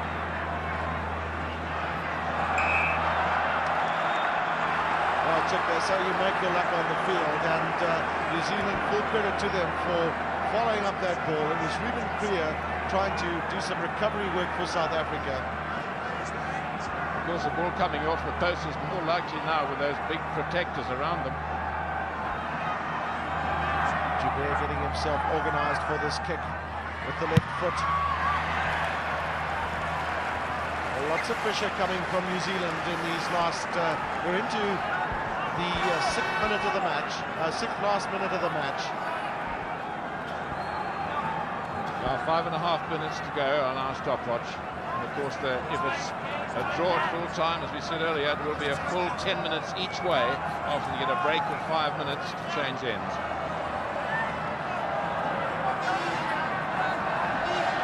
New Zealand will give credit to Ian Jones, who's been such a tower of strength in the lineouts.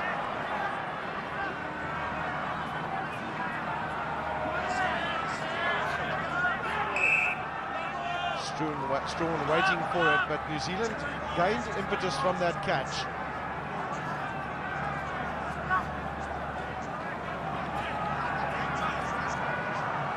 Now New Zealand have the ball. Can they bring big John Olomu into play? Or will it be Osborne on the outside? Mark Ellis, who hasn't really had a run in this match yet. Mertens. Switch to Walter Little, and this is John Olomu. Olomu, the big man's off. 3-4 South Africans are into him as Josh Kronfeld's pass goes wide.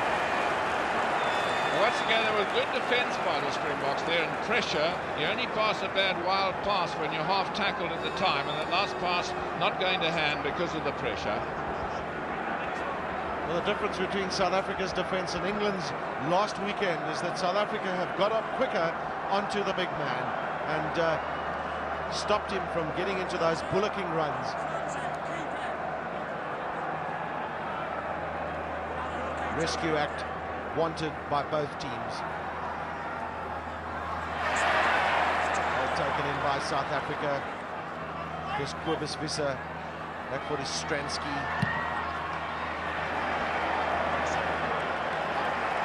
Well, Stransky's kicks have been very accurate during this match, although he didn't gain the sort of distance he would have wanted with that one.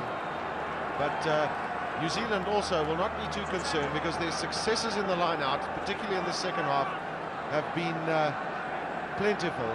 That's Robin Brook, also played his role behind Ian Jones. Taken once again by Jones. It's almost like clockwork from the big man. Little looking for and almost finding the space that he wanted. This is Basham, who's come back onto the field for Ant Strong. And once again, the relentlessness of the All Black pressure. Whenever they get a good ball, they string it around. When they want to get back in their opponent's half, they seem to be getting enough ball in order to do that. And they've obviously decided they must play it in the Springbok half of the field, so any penalties or mistakes can be converted into points, and South Africa will have to launch their attacks from way, way out from their opponent's try line. One of the lowest scoring matches in Rugby World Cup 95. 9 points all, 3 minutes left. New Zealand once again show their supremacy in the line-outs. Frank Bunce. Josh Kronfeld was right on his shoulder. This is Mertens again. Has he got this drop goal? No, it swung wide.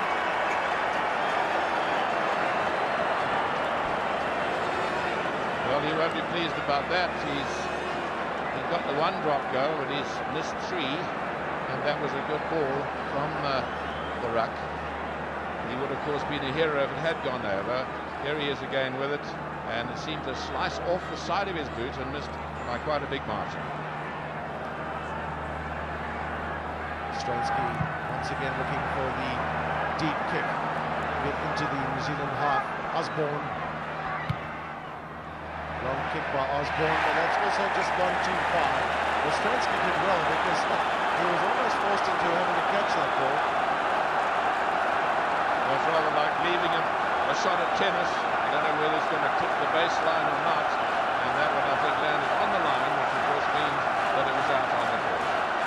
So possession, All Blacks for the second half, having had just the better, 52 against 48%. That's largely due to their successes in the line-outs. Good jump from Andrews at the back, but Hannes Stratham can't control.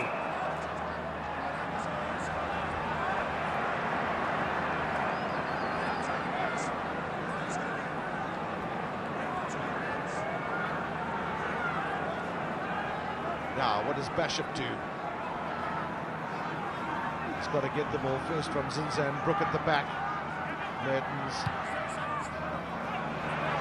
going to keep the ball in play. That's Lomu going up for it. Well taken by South Africa. That was good play by James Small for South Africa. Went up for it and took it in the face of the big man. And the chances of extra time getting greater and greater. By our stopwatch here, there is about 5 seconds of ordinary time left. Jabir will be the man to kick for South Africa, no doubt. Just make sure that it's a long way downfield. This is Osborne, and the bounce is favourable for South Africa. Osborne keeps it in. This is Chester Williams. Well, Osborne might have been guilty of just not letting that ball go out because South Africa, well, they don't have the advantage of the put in at the line out, although it seemed like that was the case, but they have the opportunity of this great attack, and Chester Williams following up well on that ball A huge punt from Andre Joubert. A really lucky bounce might have let him in, but the bounce went the way of the All Blacks into touch.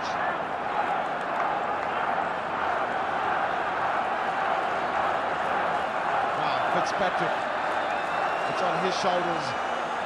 He finds Jones again. Jones so easily just going up with two hands, and then Bishop can bring the release. The control in the lineouts is so important, and Ian Jones has shown today for New Zealand that he's able to do that. Well, that's the closing score, 9 points all, and now there will be a 5-minute break. This is the first time in the match. 10 minutes of two halves, and after that, well, we'll discuss that situation, but a quick break for the players. The various personnel in support will come onto the field to discuss the situation, but 10 minutes each way after this. If the players are still locked in at a draw, it will then be the scorer of the most tries in the match, and of course there aren't any. After that, the least players ordered from the field during the tournament. So South Africa have had players sent off the field, New Zealand have not, and that would mean that New Zealand would secure the Webb Ellis Trophy, and that would be very sad for the host country. Yes, but I don't think any of those 30 players on the field would like the result to be determined.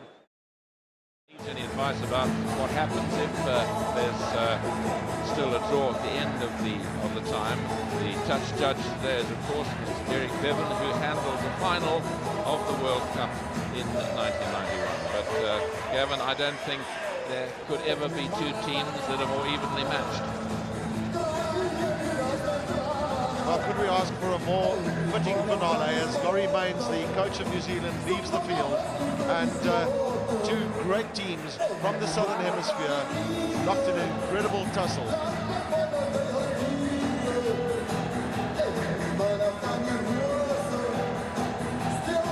Well, the sailors moved from their seat and flags are flying throughout Ellis Park. James Small, who's been equal to the task against Jonah Lomu today. That's come about because of organised defence from the South African side. Morné du Plessis and the manager and Kitch Christie, the coach, were on the field to have a few words with the South African team. And of course, it's absolutely critical for South Africa to get points on the board in these last 20 minutes of Rugby World Cup 95. South Africa going to pay for the fact that they had a person sent from the field.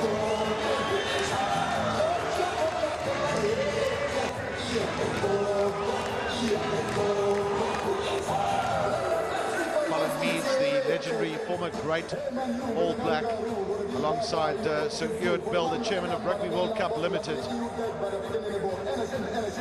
I played against Ewan Bell in his only international, Gavin, when he played for Ireland against Scotland in 1953, and he was a quiet, very engaging character then, who was a very good player, followed every ball right to the death, and he was a fine opponent, a great chap to play against. Well, he's contributing to this match, and that's Francois Pienaar. Steve Twitty, the Minister of Sport, there just puffing on a cigarette. The game is as tense for him as the players out in the middle.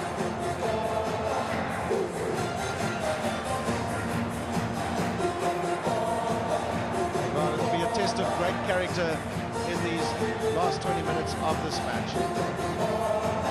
That's Ruben Kruger.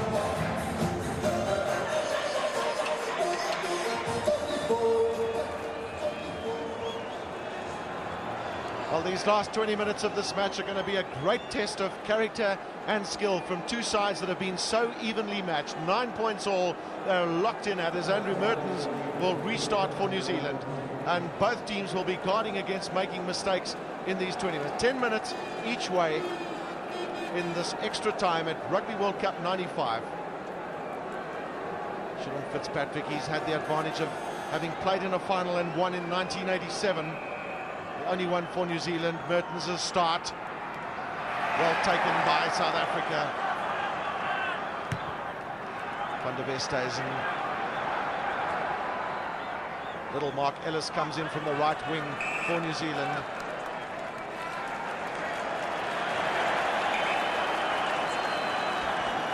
That's Mark Ellis. And that's Morne du Plessis. Well, tension on the side. Poor Barley Swat in the middle has been unable to finish this match. Struggling with a groin injury. Now what does Stransky do? Looking to go inside. That's a hoist from him. Stransky did well to step inside. But Yapi Mulder was offside from that kick, so New Zealand, well, this is an opportunity for them. Yes, that's the law that changed a year ago. You're not allowed to advance at all until the kick has put you onside, and this could be a costly penalty for South Africa, because one feels it's in the range of Andrew Mertens here at nearly 6,000 feet above sea level. It's just in front of the halfway line, and Mertens has indicated to the referee that he's going to go for the posts. 9 points each, and there is Stransky. There is his kick, and number 13 you can see in front of him, and that's the reason for the penalty. Well, that was a marginal decision against Yapi Mulder.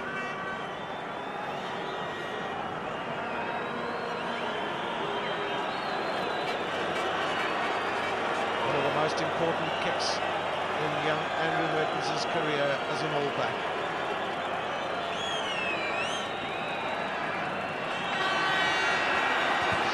Showing a lot of confidence. Has he struck that well? A great kick from Andrew Mertens.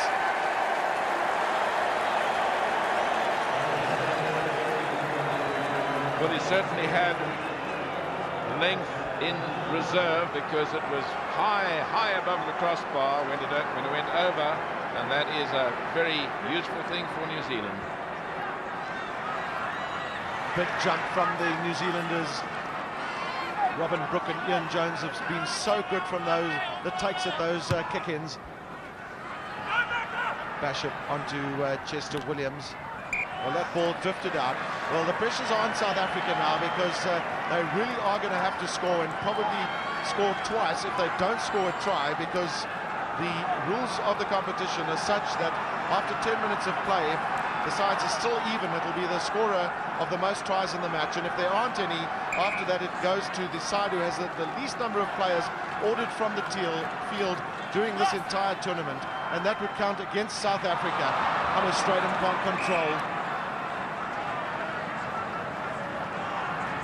Knock on by South Africa, but there's still 17 minutes of rugby to be played, 10 minutes each way, and New Zealand, of course, getting the psychological boost of first blood in the extra time, and so it means that psychologically New Zealand have the points on the board, and South Africa have still got to put them on. And looks as though Craig Dowd might be leaving the field. He'll have to get the okay from the doctor, but play cannot go on now until there is a proper front ranker replacing him, so this time will be deducted from the 10 minutes to be played in the first half, and the doctor will have to certify that it would not be good for his health to carry on, and that is Dr. Clive Noble on the right, and he said to the referee, okay, and so the replacement looks like Richard Lowe can come on the field. Richard Lowe's not short of experience for his country. Of course, it's a fresh pair of legs as well. There's not many players are tested with this type of situation where they have to play in extra time. Tip kick through there from Little. This is Andre Joubert. Picks up well, does Joubert. Back to Pienaar. A huge tackle on Francois Pienaar by Zinzan Brook. Chester Williams has had few opportunities in this match. He shrugs off that tackle from Mark Ellis.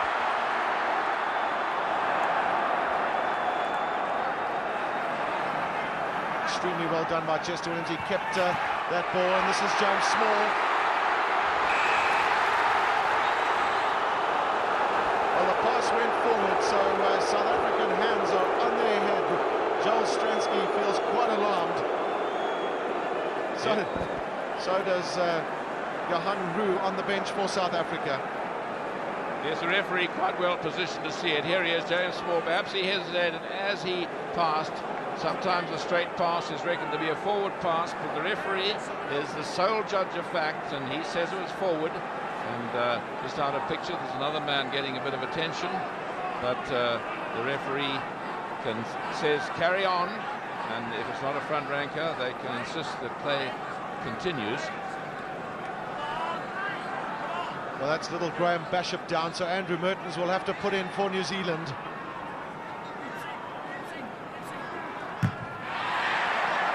Kick is charged down, and no players were offsides. New Zealand moving it wide.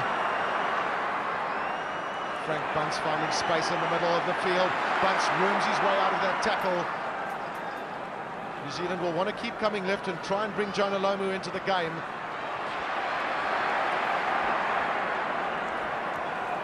Osborne's support is meritorious there for the All Blacks. Mertens. Well, Mertens didn't have too many options because they're All Blacks all over the place with injuries. Henri Joubert, the switch to Chester Williams.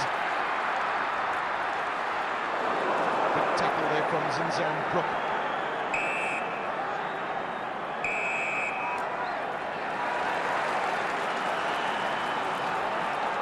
Well, Mark Andrews is down for South Africa, and Chester Williams was very, very heavily tackled.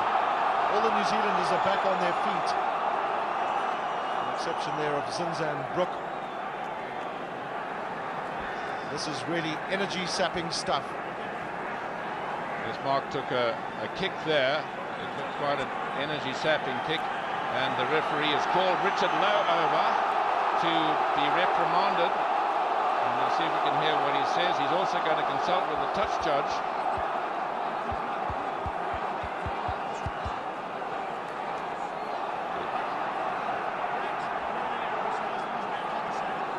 Well, Richard Lowe did not hear the whistle from the referee. That was the indication as he charged in to that ruck, and the penalty is going the way of South Africa, so it'll be some relief for them. And you heard coming through the other mic, the referee saying to Fitzpatrick a caution. So Richard Lowe has been officially cautioned, so if he indulges in any doubtful play again, the law says he must, underline must, be sent off.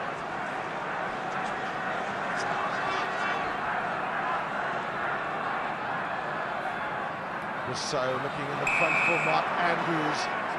Well, the All Blacks closed that line out too quickly. So South Africa have the free kick. They will not be able to kick a goal. Tactical appreciation from Francois Pinault is critical. Once again, it's Peter Durant looking for some form of weakness in the All Black armour. Stransky, switch to Yapi Mulder. Mulder shrugs off that first tackle. It was good play by the big centre.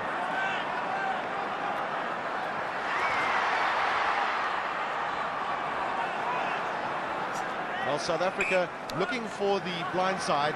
The thrust on the line they know is critical for them because they're going to have to score a try or at least 2 penalties if there's no reply from New Zealand. That will be to secure the William Webber-less trophy. Just look how tight the game has been. It's only New Zealand that have shadowed South Africa in the lineouts. The possession that has come, of course, has been of great quality as well, and that's largely been because of Ian Jones. He's the man with the number 4, and he's back in the middle. Fitzpatrick. Again, Jones takes.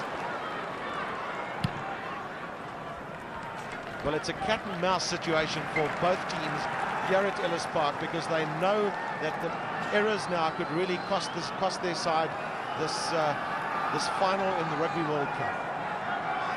It's amazing, Gavin, how whenever New Zealand really want the ball from the line-out, they use Ian Jones. And what a tower of strength he's been over the years for him. He seems to have that extra little bit of technique and just getting up the high, and his timing and his understanding, of course, with Fitzpatrick is tremendous.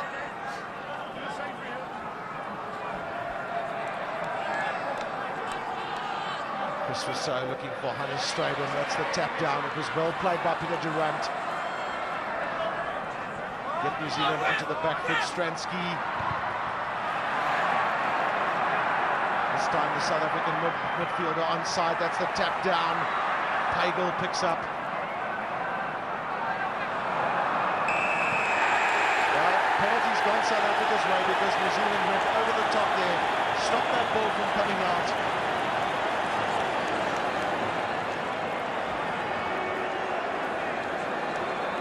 Well, at the moment, the situation is that New Zealand lead by those 3 points then, 12 points to 9. And Stransky this time has got this kick of immense importance for his country.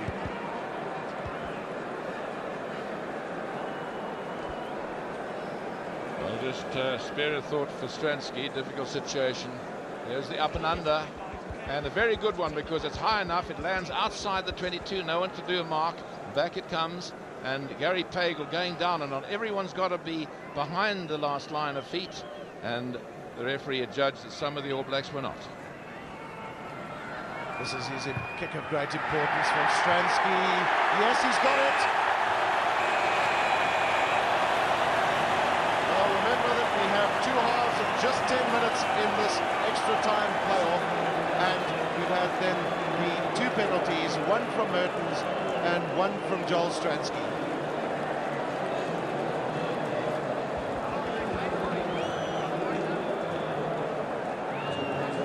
12 points all then locked in the struggle. Just 10 minutes left of Rugby World Cup 95. There will be no extra time after that, and then we are into the permutations. Joel Stransky, neither he nor Andrew Mertens have been found wanting when the critical situation arrived for both their respective countries. Lovely view of the Ellis Park Stadium. All 62,000 people just locked in here. And really, Chick, could we have asked for a more fitting finale? Well, I'm wondering what all the press reporters are thinking. They're trying to coin new words, new superlatives to try to describe the tremendous feeling in this whole ground. 62,000 people feeling the tension. And Gavin Johnson there and Barney Swart, they must be feeling tense. Barney Swart looking as though he's been in the wars. There's Johan Roux, there's Big Jonah Nomu, who has been such a factor here. And on the field, looks as though Stransky, at least Troyley, has come on.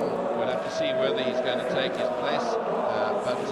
Gavin, I've never known an atmosphere that is quite as electric. 9 all at half-time, at full-time, and in half-time, the extra time, 12 all, and the scores absolutely identical. Each side has scored 1 drop goal, and each side has scored 3 penalty goals. And now we have 10 nail-biting minutes to go. Well, Rugby World Cup has certainly spelt out Masakani, the Nguni word for capturing the essence of nation building in South Africa.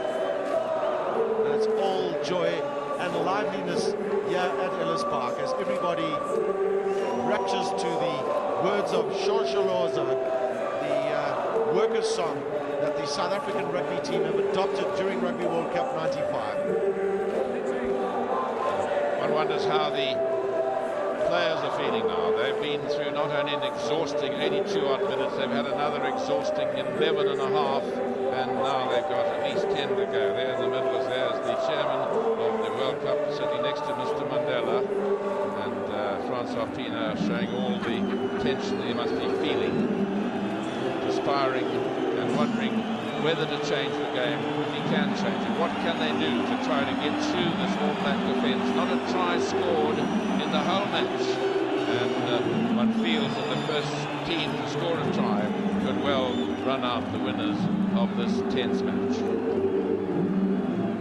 Well, Mark Andrews is the man who's left the field for South Africa and been replaced by Rudolf Strauly. Tactically, that's a good move. Strauly used to the number 8 position, a pair of fresh legs for his country, and both teams then having had men having left the field. The All Blacks 4, South Africa 3. That's Ruben Krier, and this is Joel Stransky. First man for South Africa is Hannes Strydom, but the All Blacks control well. Joubert catches in his 22.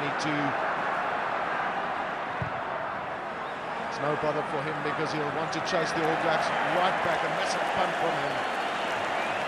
It's South Africa's chances now really rest on them spending these 10 minutes in the New Zealand half of the field and converting into points. If it's kicks, it'll have to be one possibly from Stransky, and New Zealand will be guarding against making errors. Andrew Merton's just having a word with Sean Fitzpatrick as to what he wants from this dropout. No doubt it'll be one deep.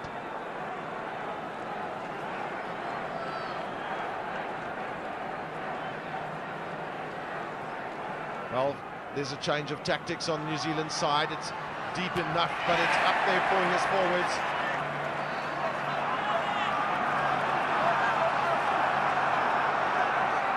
Taken on by Ruben Kriel. New Zealand has tried to turn him to face their posts. Stransky, and up goes Henny LaRue. Was there a knock-on coming from New Zealand? Yes, and South Africa will be delighted because they can expect possession now. Their backs will be lining deep. All Blacks lining absolutely shallow, and it'll be attacking skills against tremendous defence.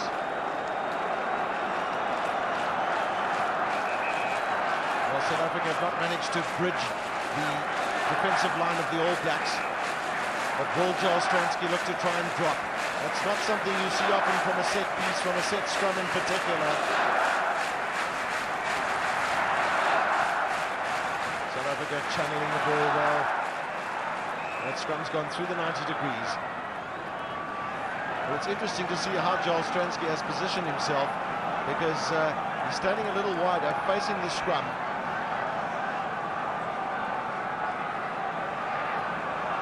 Van der Westhuizen, and Stransky looks for the drop. Has he got it? Yes, it's over. Stransky's drop number 2 in the match, and South Africa are in the lead, 15 points to 12. Just 7 minutes of play left, and these will be the longest 7 minutes that those 15 players and these 62,000 people. Look at this again. Stransky under pressure from Mertens, and he gets his kick in. Beautiful, stylish kick, head down, follow through. And he is delighted. All the Springboks' arms went up in delight, but it's not over yet.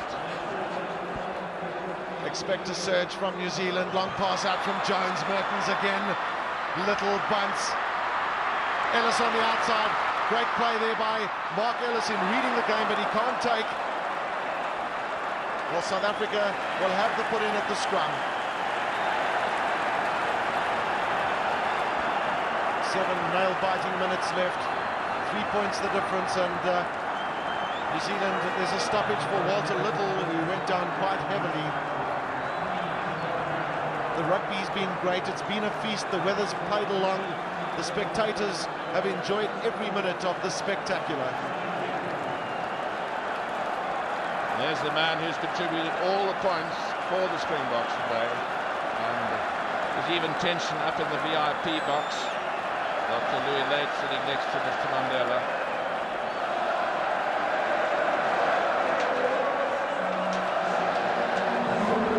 And all the players will relish these stoppages in terms of getting their 3rd or 4th or 5th win, whatever you want to call it, because it's been a long day for all of them. He's been one of the heroes for New Zealand today, Walter Little. Is he going to leave the field? But he's not looking comfortable. So he wants to stay on, but the doctor's suggesting he should leave. Of course, under circumstances like that, the referee can actually order him off under Law 3, which is number of players. If the doctor says it would be bad for his health to carry on, the referee says he must go off, and then of course he can be replaced. Well, Little shrugs off the advice of the doctor. He wants to be part of the finish of this match. Joubert.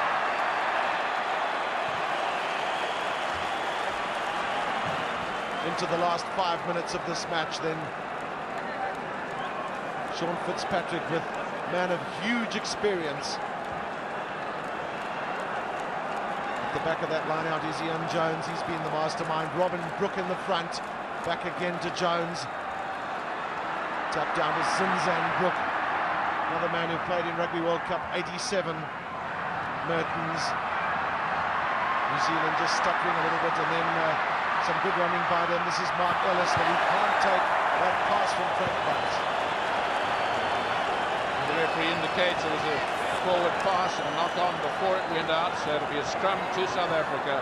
And of course, in these circumstances, possession is 9 points of the law, and it's so important in rugby football to get it at this stage. Francois Pienaar on the open side, flag for South Africa, says, don't make mistakes, chaps. The same message will be coming from Sean Fitzpatrick. Stransky, long kick down. Now Osborne, he's run so much in this match. Will he open up again? Great running by Osborne. Zinza and Brook now for the big man, Lomu, he can't take. Wasn't a knock-on from him, and Josh Kronfeldt has been rather quiet in the match for the All Blacks.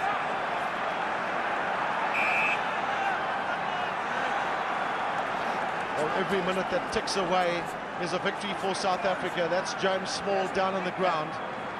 Took a knock on the head before the end of the normal match, if we might call it that. Has he now got cramp? Cramp is something you would expect from a player that's been locked in a battle that's edging up towards the 100 minutes. Basham stands wide. Brook decides to throw. New Zealand have an overlap, but they're running across the field. This is Ellis, and then out to Glenn Osborne. Steps inside Chester Williams.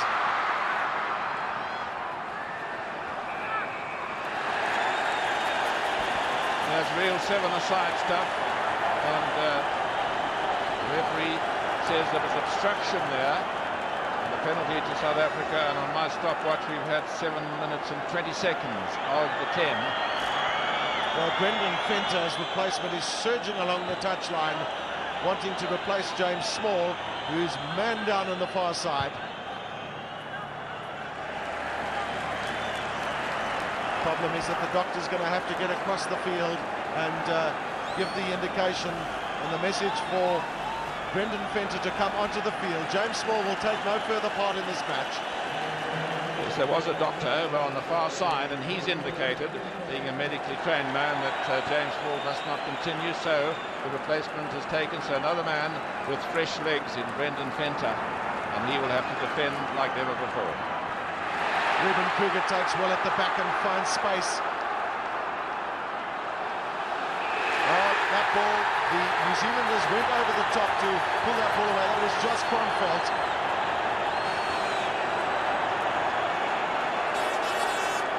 Referee does well to step in quickly to stop any eruption there. The All Blacks will be hugely disappointed by the fact that a penalty's been given against them, but it was the correct decision as they played the ball on the wrong side of that ruck. Well, the referee, I think, did the right thing not to make a lot of the interruption, the dirty play, because there were a few punches thrown, one by Richard Lowe, who's on a caution, and one would have been very disappointed if a player was to be sent off at this stage of the game. There, the ball is on the ground. That man, number 7, is playing the ball on the ground. That's the reason for the penalty, and then a little bit of irritable stuff happened after that. And now Stransky with a kick that will take a little time. There's 1 minute to go, but another 3 points would make it much safer for South Africa. There's but no time left in this match. South Africa lead 15 points to 12. Defence has been so good that this kick is so vital for South Africa, but it's not going to curl in. Well, the drama continues here at Ellis Park. New Zealand know that this might well be their last chance. Bishop taking his time. Decides with a short run. New Zealand want to keep possession, keep the ball in hand. Walter Little is swamped by South Africans. Good play there by Brendan Fenter. Well, South Africa have the put in. And importantly for them, they will want to control this scrum. If they can keep possession and, if necessary, play it out wide, they will not want to make any mistakes. Is this the last scrum of the match? Stransky and LaRue are moving around. LaRue goes in. That is it. The final whistle when South Africa win this Rugby World Cup final by 15 points to 12. And what a dramatic finish for the host country. It has always been said that the host country has a huge advantage. Well, South Africa have used that to their best of their ability. And an absolutely dramatic finish. Just look at those men out there in the middle. Francois Pienaar, the captain, very cheerful, getting his men together. He's asked for all the reserves to come down and join them. And there'll be a couple of words of thanks to all those people that have made this possible.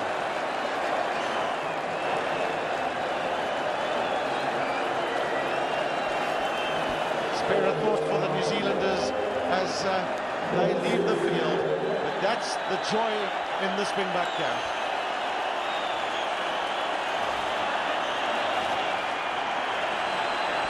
And in the crowds at the back, there's jubilation, unbelievable, they're so delighted, and there'll be parties tonight.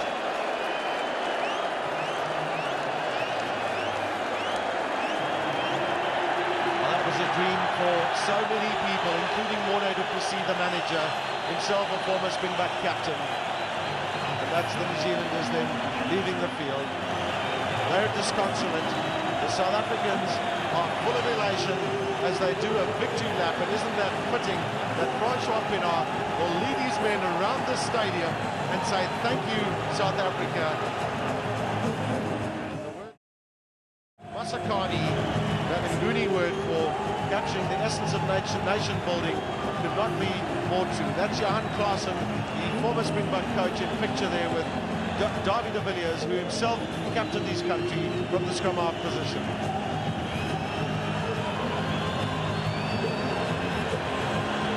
I think gone is all the tiredness and the exhaustion. What a fillip they will have got to their spirits with that realization that all their hard work of a year and more has led to winning the World Cup. Francois Pienaar hoisted high on the shoulders of Rudolf Stroili. It's a big release for the Springboks because it's been tense for the last month. We saw that great opening match where South Africa beat Australia, and then of course this fantastic finish. So it was South Africa to start, South Africa to finish. All the support members of the South African team are out there, and it's thanks, it's handshakes, it's hugs for them all. But it was Joel Stransky that kept South Africa's hopes alive with those 3 penalty goals and the 2 drops. Coach Kitch Christie, he's hoisted onto the shoulders of his players, and Casey Pienaar, the assistant coach, who so often did a lot of background work. Well, how about that, Chick? Well, it's certainly a dramatic finish. No doubt they had the other parachuted who came down the first time. 2 of them came down before the match, one with the New Zealand flag, one with the South African flag, and no doubt both of them were up in the chopper, and it was a toss-up as to which of those parachutists would take off to come down until about just the last 7 or 8 minutes, and there will be jubilation tonight. Looking around the stands at the back, you see flags waving, and the jubilation of the players is emulated by those in the stands.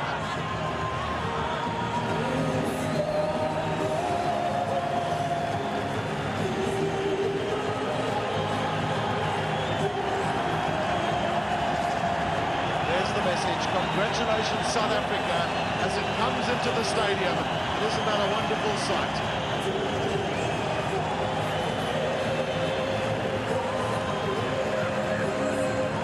Spare a thought for the New Zealanders. They fought gamely throughout this match, throughout Rugby World Cup 95, and at the end of the day, they just didn't make it.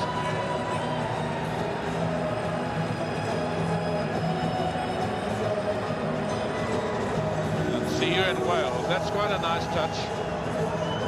And one hopes that there will be the spirit of this World Cup taken over to Wales in the next one. And I'm sure many of the people in this big crowd will just be saying to each other, well, we'll now have to plan in the next 4 years to save money and to be there at the next World Cup. I remember that both South Africa and New Zealand are automatically will automatically attend Rugby World Cup 99 in Wales.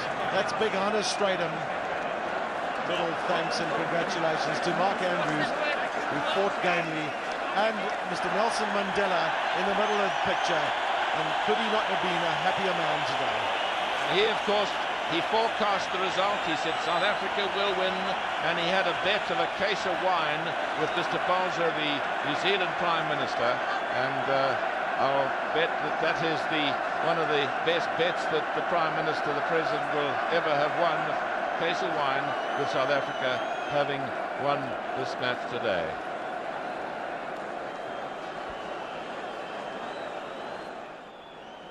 Frans Opina, you are the captain of the world champions. David, I don't know what to say. It's very emotional. The team has played superbly. It's been the greatest 6 weeks of my life, and too many people to thank at this stage. What a tremendous contest. Yeah, it was very tough. The All Blacks played brilliant rugby. They kept in for the extra 20 minutes. I want to take my hat off to them, playing a superb tournament, and well done, Sean, you and your men. Francois, and then we had 65,000 South Africans here today. Tremendous support. David, we didn't have 60,000 South Africans. We had 43 million South Africans.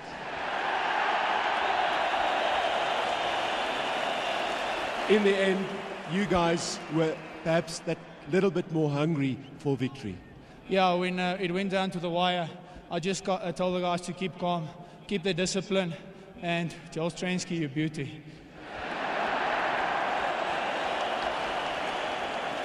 Well done, Frans Opina. Thank you.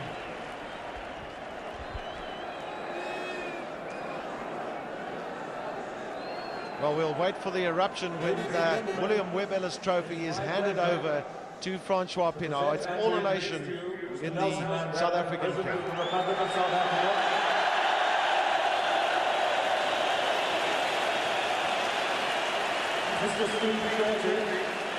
Minister of Sport, Sir Ewan Bell, Chairperson of Rugby World Cup Limited, Monsieur Bernard Lapessé, Chairperson of the International Rugby Football Board, and Dr. Louis Late, President of the South African Rugby Football Union. Number 6 jersey.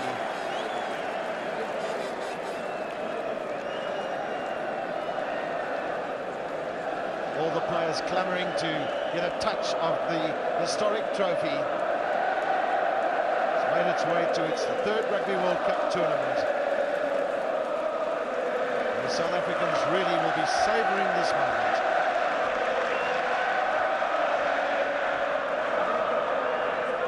Dr. Louis Late, the President of the South African Rugby Football Union. Little congratulation from him and Mr. Steve Twitty, the Sports Minister. Surely there must be another victory lap because everyone is still steadfast in their seats.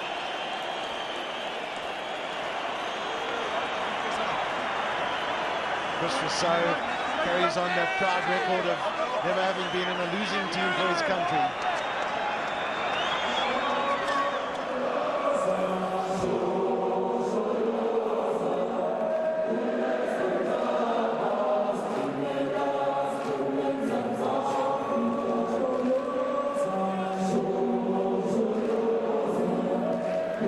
Song could not be more appropriate in this stadium. Shosholoza to send the South African team on their way. I think perhaps given the word about the referee today, Ed Morrison, in the spirit of it, I thought he was superb in every way, particularly the way he allowed play to flow. He never blew his whistle immediately. He waited for the opportunity for advantage. There are the All Blacks, very sportingly coming out again to acknowledge the crowd. Sean Fitzpatrick with number 2 on his back.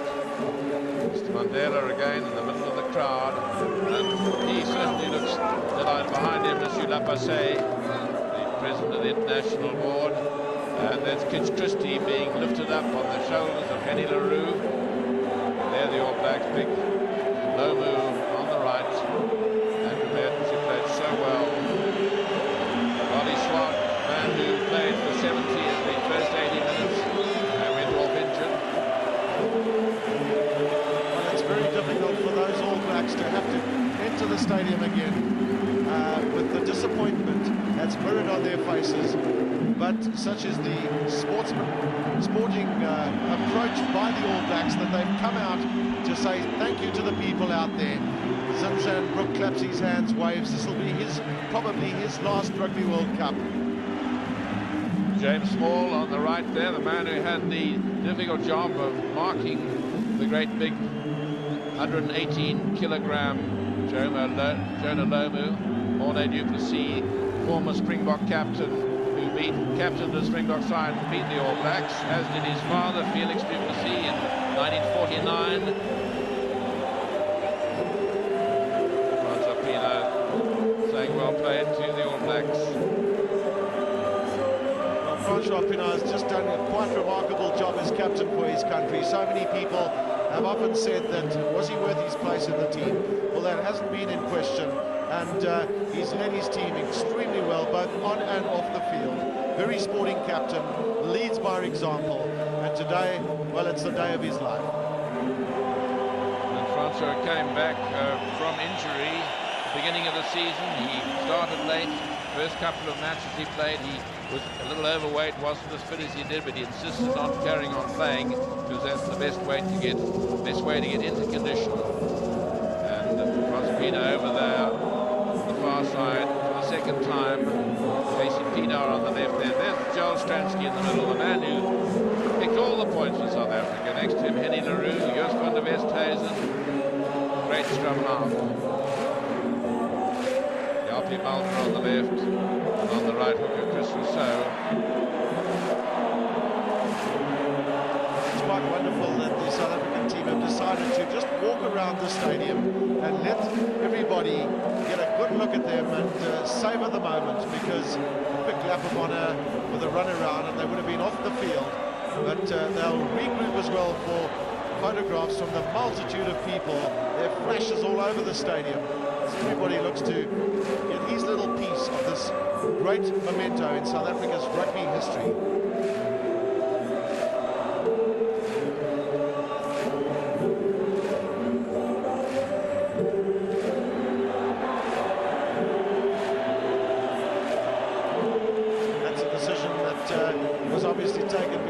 Match check that we are the champions on that wonderful song, of course.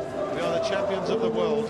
Well, South Africa are the champions of the world until the next Rugby World Cup in 1999, and fittingly so, after having conducted a very, very successful campaign.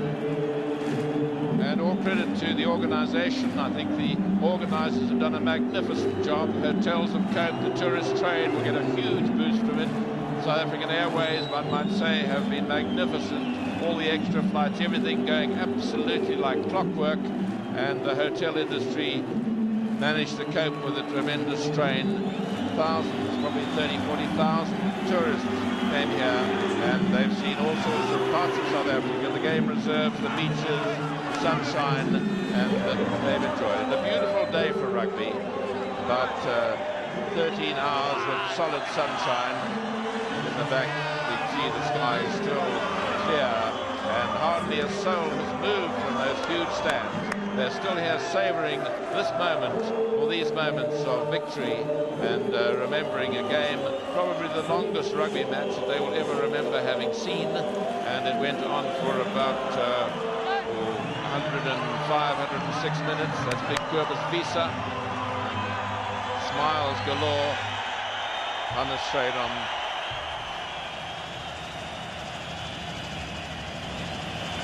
Looking down on this green sward of mixture of bent and rye grass, get watered every midday to keep the sun from destroying it. Chester Williams, a great favourite throughout South Africa, comes from Newlands, when some of the people there have nicknamed the field Chesterfield.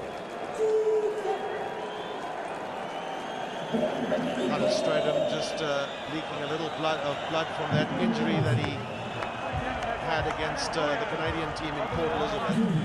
But the South Africans have given life and limb for victory today, and at the end of the day they were not found wanting with making the right decisions, taking the right options. Give credit to Francois Pinard for having led his team so well. Yeah, well, I think the only sadness in any game like this is it's just such a pity that there has to be a loser, because neither side deserved to lose. They were locked together.